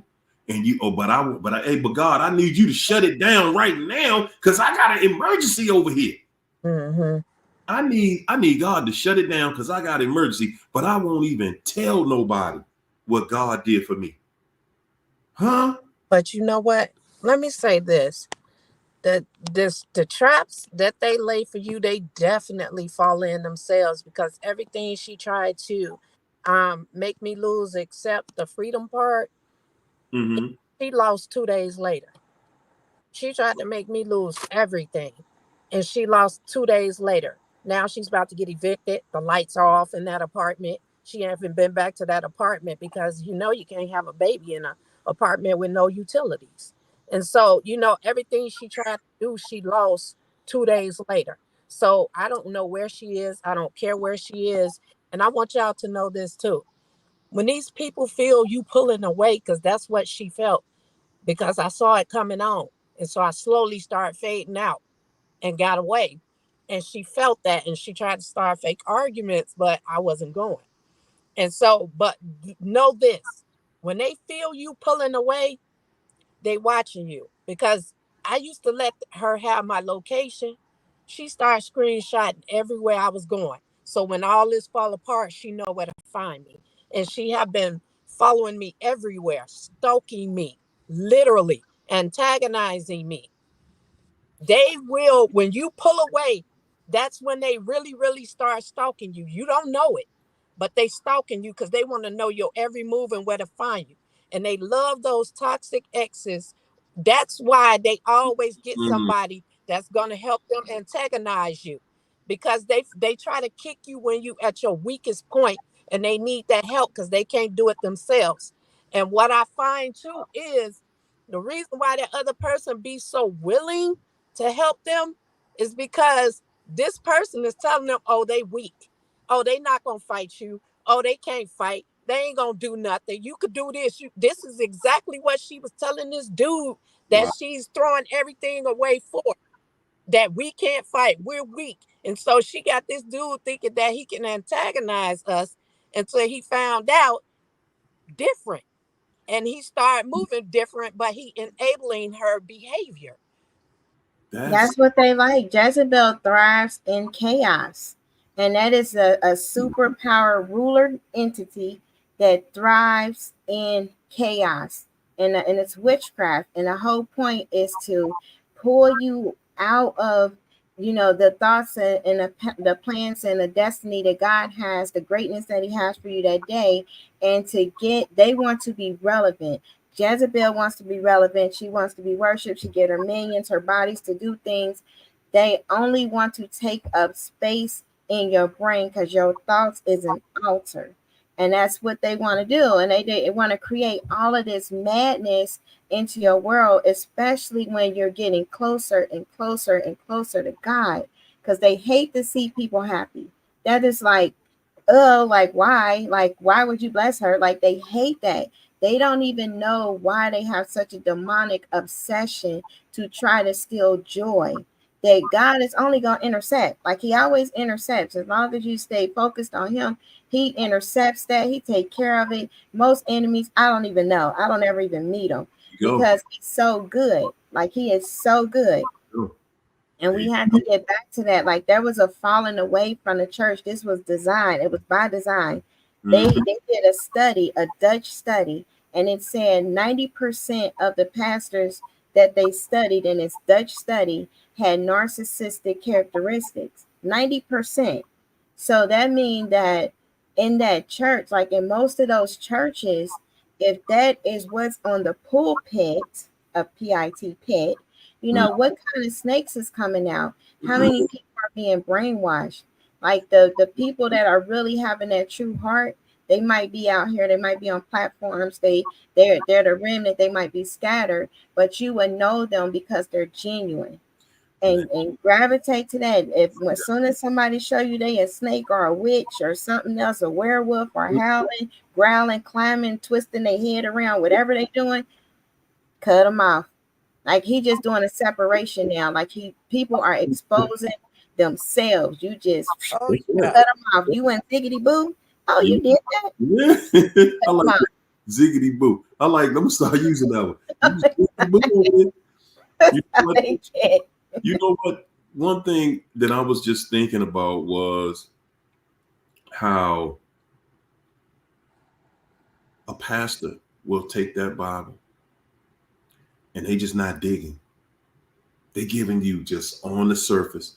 And that's how you can go to church and just stay in confusion. Because they not digging the truth that's in there. That Bible is supposed to be able to relate right back to your life today.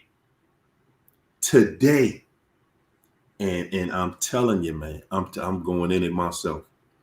I'm going in it myself because it's so much that I see. It's so much that I'm exposed to now because I know the questions to ask, you know, and I know to question everything in it.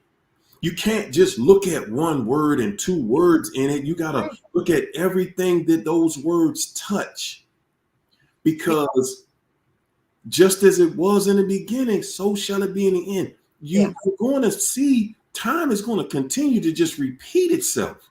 Yeah. It ain't like we could say, 10,000 years ago, they had 4 arms. No, we always had 2 arms, 10 fingers, 10 toes. The same being with the same behaviors. It's just, it gets remixed every couple years. We just do a remix on it. Yeah. If we not watching, and you get in there and some slick talking joker will have us thinking like, nah, man, this is how it was back then. No, you know how it was back then? The exact same way it is right now. It just had different characters, and they just had different language, different words they were using. Language is important. They interpret it and bring it up to where we are right now, because that's how you're going to get to freedom. And obviously, back then, it was the same thing, because you got to think, for Eve to be instructed, you getting direct orders from God. Direct orders from God. That tells us something. That tells us that, we don't respect something that looks just like us. We made in God's image. We made in God's image and likeness. So that means that it's a man talking to us, a man, woman, an entity talking to us that look just like us, that we don't respect enough. Because we ain't got enough self-respect. We sitting there like, well, I want to do this over here. That sound good, I know, but come on, God. Saying pretty tempting. He got the angels. The angels was in the presence of God. Okay. And that's he, my point. he was able to trick them. Saying he Yes. pretty tricky. That's the point that I'm making. That's the point that I'm making right now. That even and he tricked them. He ain't tricked God. God created him. No, I was like, you what? God already knew what he was going to do. He knew what he was going to do before he did it. But at the end of the day, that's up to us, because he gave us a free will. Look, you can do that if you want, but this how you going to feel, you know? Yeah. And that's why the universe is the way it is. The more we done ran over here and played with the devil because we seen what that's like. But now it's time for us to say, whoa, well, I'm going to say it's time for the people who feel it's time for them. It's time to go ahead and wrap that up, man. Get on over here. Get it right with God. You wonder why you ain't got your mind back. You ain't got your thoughts where you want them. Do you got your relationship with God together? That's what you got to ask yourself. Where is my relationship with God, man? Because, you know, I done got tripped out about money, and I think I'm self-sufficient. I think that it's all about me. And we have this illusion, man, when it comes to money and finance, and we think that we got some control over that. Everything is illusion. And then the terminology, like we say energy a lot, and everything is like, oh, this is energy, this is energy. Right. The world put that word on there. If you look in the Bible, you're not gonna find energy. You will find spirit. So what we dealing with is spirits. Every time you say, oh, they got bad energy, they got this, and they got bad spirits. And when you put it in that context, they got them demons. And the demons interact with stuff. Keisha, you just said something right there. Why are we using that language? That's how the devil keep us from. That's how he keep us from dealing with each other spiritually. Mm-hmm. No, that ain't a spirit. That's a feeling, man. No, man. That's energy. That's just energy. So and that's what I said. I said this a while back. The duality in the language that we speak. Yeah. Guys, it can mislead you and leave you empty. You can use the same word. Spirituality and energy, really, they mean pretty much the same thing in a certain context, kinda, right? We are spirit. We are our real us, the real us that God created. We are a spirit being. We have a soul, and we are wrapped in flesh. That's how God made us. So our spirit man never sleeps. That's what dreams and goes off, and God might show us things in dreams. He deal with us in spirit and truth. He saved our spirit when we repent. Our soul, that's working out our emotions. We're working out our soul's salvation. We're getting demons out of our soul. Demons can manipulate the soul. They can't really touch the spirit once you say, God, I want you. Your flesh, that's gonna rot. So that's what we deal with. We are spirit, and we do have a magnetic field. Our spirit man has a magnetic field that interacts with God's spirit. That's those good energy that they say God, the Holy Spirit is a whole magnetic field. Like everything that God does is spirit, but they say it's a whole energy in the universe. But that's just God. That's his glory. He's spirit. And so demons, they have that dark matter, dark energy spirit, but they're dark spirits, not dark energy. And they're dark spirits that they have collected in CERN, and they interact with electricity. That's where we get AC, DC, and all of that stuff. See, they've been using demons to do all of this technology, electricity stuff. God ain't give us all that. He was like, I can give you fire. He didn't want us to do all that because it came with demonic spirits. That's how Tesla, the first one, and all of them was kind of coming up with electricity back in the 1800s. So whenever he came up with it, he said it was from a different world. You know, they were communicating with these entities, and that's electricity in our body. Electricity and stuff is, huh? We have electricity in our body. We do, and when you get different demons, it interacts with electricity, light flickers, all of that stuff happen because some of them don't interact well with others. But see, the Holy Spirit, no matter what kind of world we live in, because it's, you know, we here in this world, he shut that down regardless. Like everybody that he protect, the humans, not the humanoids, not shapeshifters, not Nephilim. I don't know about them, but humans that's still humans.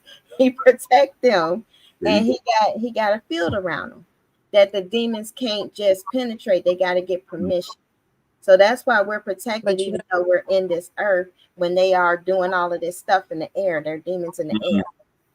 Man, my girl Victoria is on fire. We speaking her language right now. She said, Victoria said, if they don't consistently encourage you to obey God, good God. See, just using language like that right there would stop most of our relationships with somebody. Yeah. We all out here wondering if we with the right person. And she said it right here in the first line. If they don't consistently encourage you to obey God, then they didn't come from God. They will always try to provoke the flesh and the flesh only. Wow. They only after your flesh. They not after your spirit. They not seeking. See, somebody who's truly seeking happiness with you, they looking at you in your travels. They're looking at how you live your life. And they like, hey, you know, when you getting back to God? Because see, one thing we know, good God Almighty, go ahead, Victoria. We know we can trust God. Yeah. See, I know for a fact I can trust God. And I know if all you want to do is hang around God and you want to do what God wants you to do, then I know you're not going to mislead me nowhere. Whoa, hold up. Because Keisha, you had some jokers that came straight in from that angle. Because the enemy, he gonna get more deceptive and tricky. The more you are focused. Like I was, I guess, like a year out before the other one came, and the last one, and I was like, I don't want to. I'm cool on all of that stuff. I'm just want God. Like I knew the times that we was living in, and I was seeing the handwriting on the wall. They get more. The enemy, like, all right, I can't send that one. I can't send the raggedy one or this. I'm gonna have to come straight with the word. So I'm gonna have to send somebody that's gonna come, make it like they're preaching real good. They're going through deliverance. It wasn't even just a preaching, because I had a preacher that I had married, and that was like terrible. Narc 6 weeks. Okay, failed the lie detector test, robbed somebody and everything. I don't know. That was crazy. But so he said, I can't just send them. She gonna have to see this person getting demons cast out. She gonna have to see something. So I'm gonna have to send somebody with miracle working anointing or demonic anointing to do stuff. That's what he sent. And it was someone that they were like casting out demons. They said they vomited blood. They did vomit blood. I don't even know how that worked. That was weird. But they did. And they said a demon came out, all this stuff. But it had to be, he was very, very tricky. However, I can say there was the Holy Spirit, like, not because I say I'm gonna wait 6 months. They kind of rushed it along. Like after a month, we married. But I was like, I wanted to wait 6 months, but the pressure was there. I was like, that was a flag. And then there you go. It was things I noticed, like you smoking, but you hadn't cigarettes, but you say you don't smoke. And then he would get mad and start, like, I would hear him cursing. I'm like, but you say you don't do that. So the flags, I was ignoring them. I started ignoring them. You was just hitting the override button. Okay, I see these flags, but you just say it? Because lust, I'm not even gonna lie. It was like, all right, so we get married, then I know that I can, be intimate with this person. Like the lust was there, and I had to address that. I addressed that now. I'm cool now. I ain't with no more narcs. No narcs, no fans. That's me. Like, I don't want you to be a fan or a narc. I'm cool on both of those. Like I said, yeah, we see it. Yeah. But we don't believe it. No. You're like, well, this one good. I can take him around a preaching grandma. Like, she'll like them. Ooh, my man over here, Empty Head Record said, it's been a year, champ. What you talking about, man? It's been a year. Yeah, that energy right there. That energy, though, champ, that's what you're not seeing. What you're not seeing is a narc trusts energy. They trust their spirit. They know She know you thinking about her. She feel it. I mean, it is what it is. She feel that energy. She feels you thinking about her. She know you ain't. She know you waiting for her to come back. So when she do appear, you just gonna open wide up. You just gonna open everything right there. All that stuff you thought you was gonna say, out the window. When you sitting there waiting for them to just come back, you waiting for destruction. Yeah. You waiting for somebody to tear your soul right out of you. And they messing with everything. Understand that. They are out there messing with anything that blinks at them twice. Everything that they even thinking about them. Everything. Yeah. And when you see them, when you see her again, you're gonna see the way you think you feel right now. You think you feel a certain way, but when you waiting for them to come back, when you sitting around waiting for that person to just come back, oh, I ain't heard nothing from you. They know. They got you on ice. Right now, she preoccupied. She probably juggling 5 to 10 different people. Narcs ain't got no limits to what they doing. Oh. One thing we know for sure is a narc ain't nowhere acting right for nobody. Ain't gonna do it. And understand, she ain't coming back to act right for you. No. When she come back, when you see her, everything that she tried everywhere else, it just fell flat on its face. Yep. You'll see. Just like you in the chat now saying that, I want to see you back when she jumped back out there though. Victoria, what Victoria got to say? Because man, Victoria is preaching tonight. Victoria said, when someone truly loves you, they love who you are in Christ. Whoa. When somebody truly love, good God, because God is love. Love is God. When somebody truly loves you, they love who you are in Christ, and they love you in the love of Christ. So that's just as pure as I think you can get it. Mm-hmm. That's as pure. They love your relationship with God. They love because see, the one thing we all know, that ain't somebody that's easy to find either. Somebody that loves God, somebody that loves being into practicing a healthy life, a loving, healthy life. That ain't something that's easy to find. Somebody that really loves God and respects God, practices what they love about God. Practice that in front of you and in front of the world. That is not something that's easy to find. No. And demons can't love. You're fine. You got some people, God might be like, he might have his hand on them. They might not know him all the way yet, but in their heart, he already know they in, and that person has an ability to love. Like that is somebody that God already know, like this person down the line, about 20 years, whatever, going to be great in my kingdom. So they already equipped with a heart for love and compassion and mercy. That's even right. If you don't see them like out there with a Bible, like God is working on them.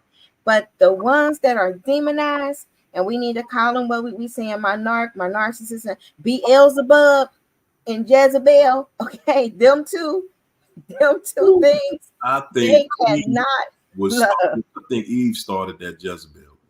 Beelzebub and Jezebel, no powers. Yes, indeed. I think said a lot. What Eve started right there. That Jezebel. You gotta give it to Eve, because she was at least human. Them up there, Beelzebub and all them, they was like angels. So they was in his glory, and they fell. Satan is he like shine bright like a diamond. No, that song, that was him. Okay, he do all of that. He can sing, he can moonwalk, he can fly, pop into things. That's how they come for you though. He can make food and treats and all of that. He did all of the whole package.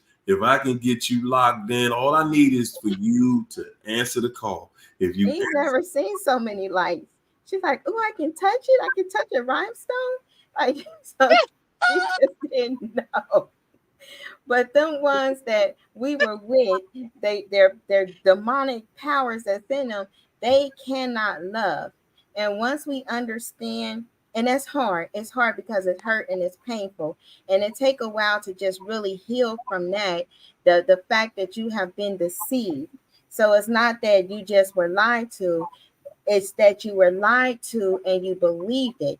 That is really hard for people to come out of agreement with, because a lot of people rather go along and be in Delulu land and believe a lie because of their pride than to admit that I was lied to and I believed it.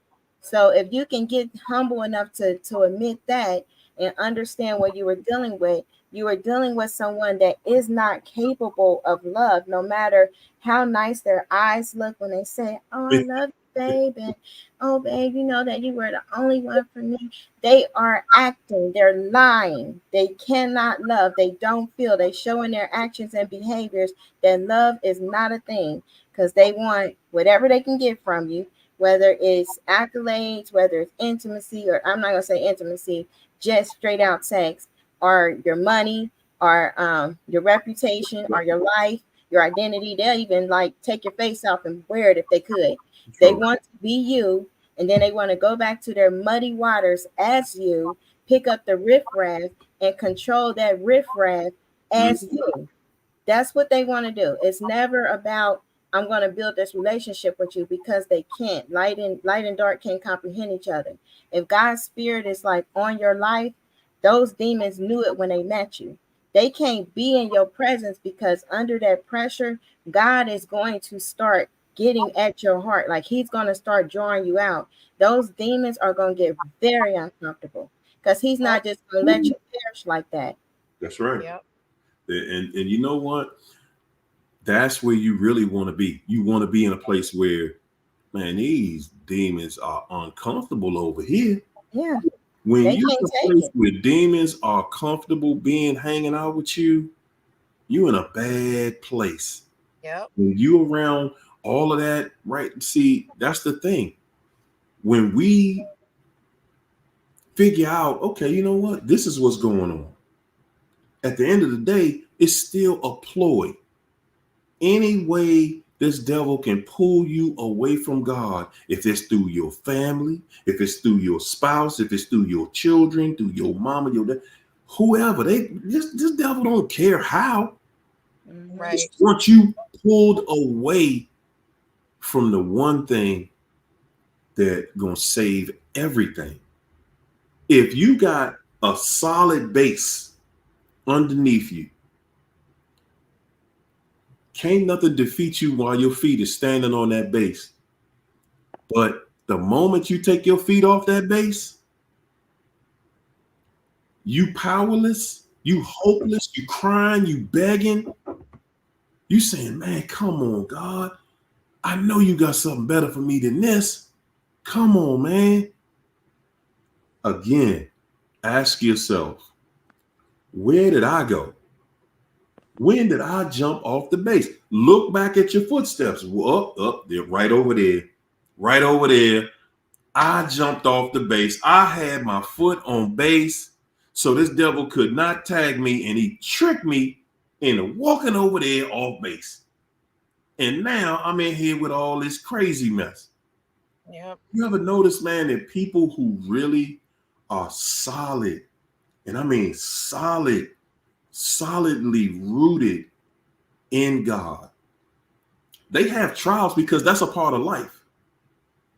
But they make it right through that, man. They appreciate the trial. Mm-hmm. They appreciate the trial. I do. So we are dealing with life right now, y'all. We being tried. Yep.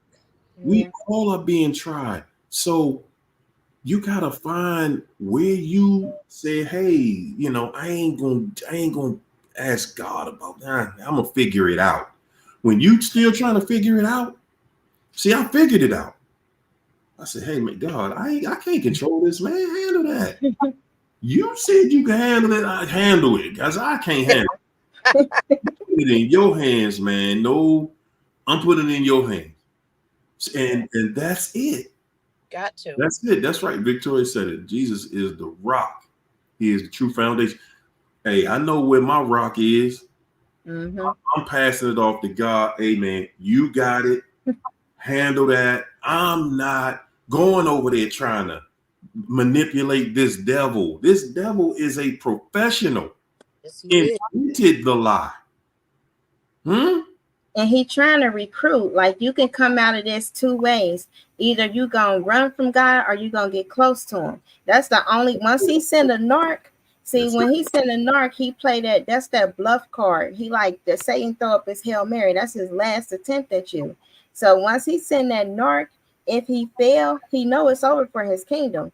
Because you're gonna have discernment. Because you're gonna see some things dealing with a narc. You're gonna see the shape shifting, you're gonna see the eyes change, the flickering and all of that stuff. You're gonna see all of the moving funny, the things going in their body. Like, you're gonna see a lot of spiritual things, dark demonic things, when you in a relationship, situationship, demonic ship with a narc. It's inevitable, because they rock with the kingdom of darkness. It just comes with them. Their presence is dark. That's all they got. And that's why it's called darkness. Because it's Mhm. in somewhere where your light is not going to shine. And when you in a dark place that's so dark, you don't even see your light. Yeah. Nope. And they're like, wow, it is dark. And you don't forgot how you got there. And your mind's so focused on the crazy chaos that surrounds you, Yeah. you done forgot how to get away from it. You done got to the point you done forgot that all I had to do was pray. Let me get this to God. Let me get this to God. What am I doing? What am I doing? God, hey, God, can you handle this, man, please? I'm gonna let you handle it. You said you take care of it. I can't do it. Yep. And I'm not going to try. We out here trying to resolve it. We're gonna fix the world. Man, I'm gonna do what God told me to do. I don't know about y'all, but I'm gonna do what God told me to do. Ladies, what y'all gonna leave these people with this weekend? Give them something encouraging that they can sit with for the weekend and get into next week, because we dealing with some crucial times out here. Halloween season. Oh yeah. Oh my God. This you probably, the dark's gonna be flying on brooms. If you see your ex on a broom, confirmation. Ooh, man. Oh No, my but goodness. you what I want to leave them with is that everybody on here understand that you were sent a narcissist because of the call on your life, because God loved you so much. Like, his love is so abundant that he could not just stand by and watch these legion of demons just kick your face in every Yeah. day and every night. He had to intervene. So when that separation happened, it's very painful for us because we were so used to it and enmeshed in it. It's like having a surgical wound or having a deep wound that's filled like with dead tissue that needed to be debrided. That hurts. It hurts when they got to take off that dead tissue. It because it creates new tissue, and that new tissue can heal healthy. So that's what he had to do. He had to separate the debris, the necrotic stuff, which is the narcissist, and that's painful. But he did it so that when you heal, you can heal and be whole and healthy in him, and really understand what love is, and joy and peace and Mm, all of those wonderful things that you would never experience with a narcissist. Like, their whole goal in life is to make other people feel miserable because they feel like it was done to them. And then once they kind of make that connection with the devil, he take over. Like, I got you. I got a whole legion, a team that can come and make that happen. So we don't want to sit here and continue to allow the enemy to try to transform us into his kingdom. We want to be able to see that thing, recognize it, understand our worth. start focusing our thoughts back on us. Like, what do we have to do today? What can we do to bring us happiness today, peace today? What errands do I have to run today for myself, not for other people? And then how can I put that first? And if I have time, think about what somebody else might need. And that's what we have to get our focus back on. God first, ourself, not being self-sacrificing, and really understanding that we are in this situation because God wanted us to be free in these end times. We was connected to death. Mm. Life. We got to choose life. Whoa. We'll rock on. We'll go ahead with that. Ooh. Tell them what it is, China. Well, I'm going to leave y'all with that. The devil's job is to separate our relationship with God, because he can't use us if we have a relationship with God. And that's in these people, because they are envious of the love that God have for us. And so they want us to lose that love because they walked away from it. And for that person who's waiting for that person to hoover you, that's going to be the worst day of your life if you ever answer. Because these people only come in to do you dirtier than they did the first time. That's it. You think these people change? You can't take poison to your new home and think it's going to change. Come on. People poison. Everywhere they go, they take poison to their new adventure. And they bring it back if you let them come back. And what they got for you when you let them back? Poison. Man, oh man. Ladies and gentlemen, yes. Remember that part. Wasn't that a song? That girl is poison. Remember that? You got to remember that part right there. You done tasted the fruit. The fruit was not pleasing. You know, we done tasted the fruit. The fruit was not pleasing to us. And we're still sitting here trying to figure it out. We still sitting here trying to figure out, like, what am I doing? What is this good for me? Can I give it another chance? You don't pull it off the vine. It's rotten now.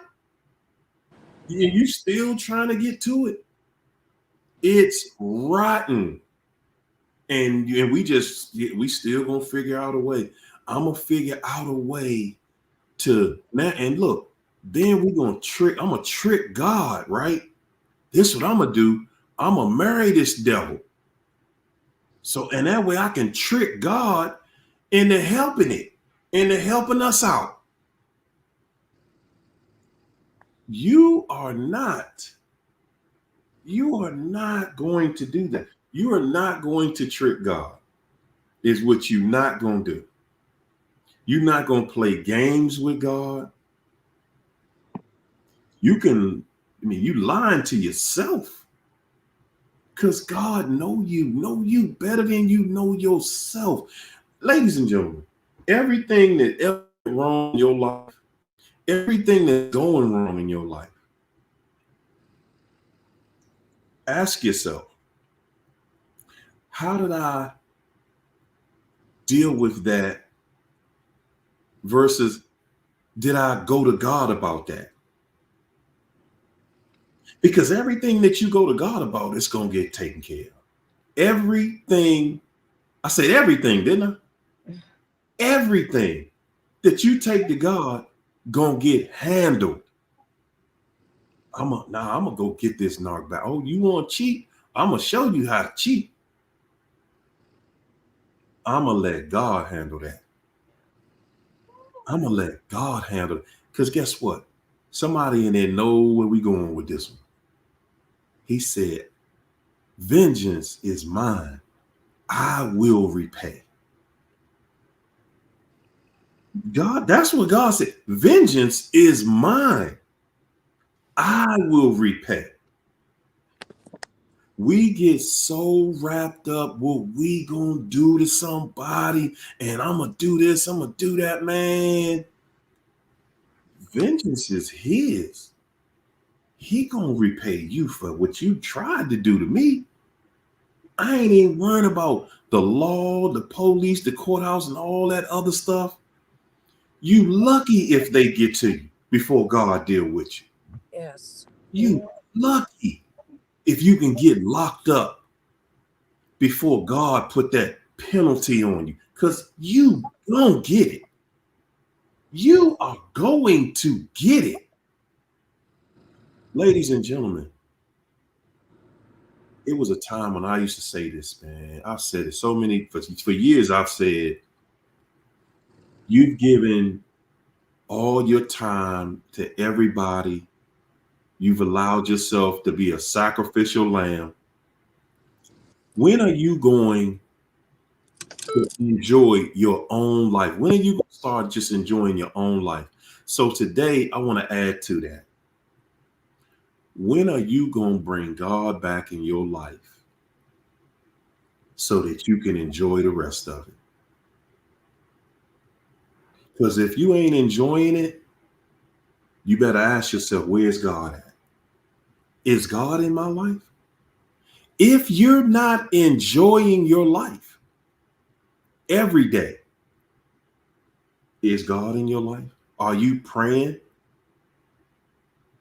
Are you doing what you need to do to succeed in your life? Because all you got to do is ask God for it. Right? Well, you got to believe He's going to do it. Yeah. You got to put some faith behind that. You got to believe. You can't just say, oh, man, give me $1 million, God. No, you ain't going to do it, but give me $1 million. Nah, you can play with yourself like that. No, you got to say, hey, God, you said you give me anything I want. You said you give me anything I want. Give it here. Yeah. I know you're going to do it. See, when I say something like that, I know it's going to happen. I know it's going to happen because I'm going to do the work.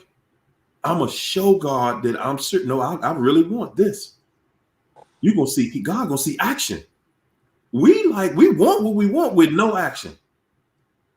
We got the nerve to want what we want, and we not even following the instruction.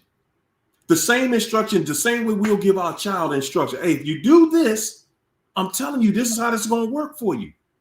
And I'm going to help you. God is doing the same thing with us. If you do this, this is what's going to happen. This is what you're going to get. And I'm going to help you. Yeah. God want to see us happy. God want to see us doing what He want us to do. Not just what we want to do. I got a wild side. I want to do some stuff that God don't want me to do.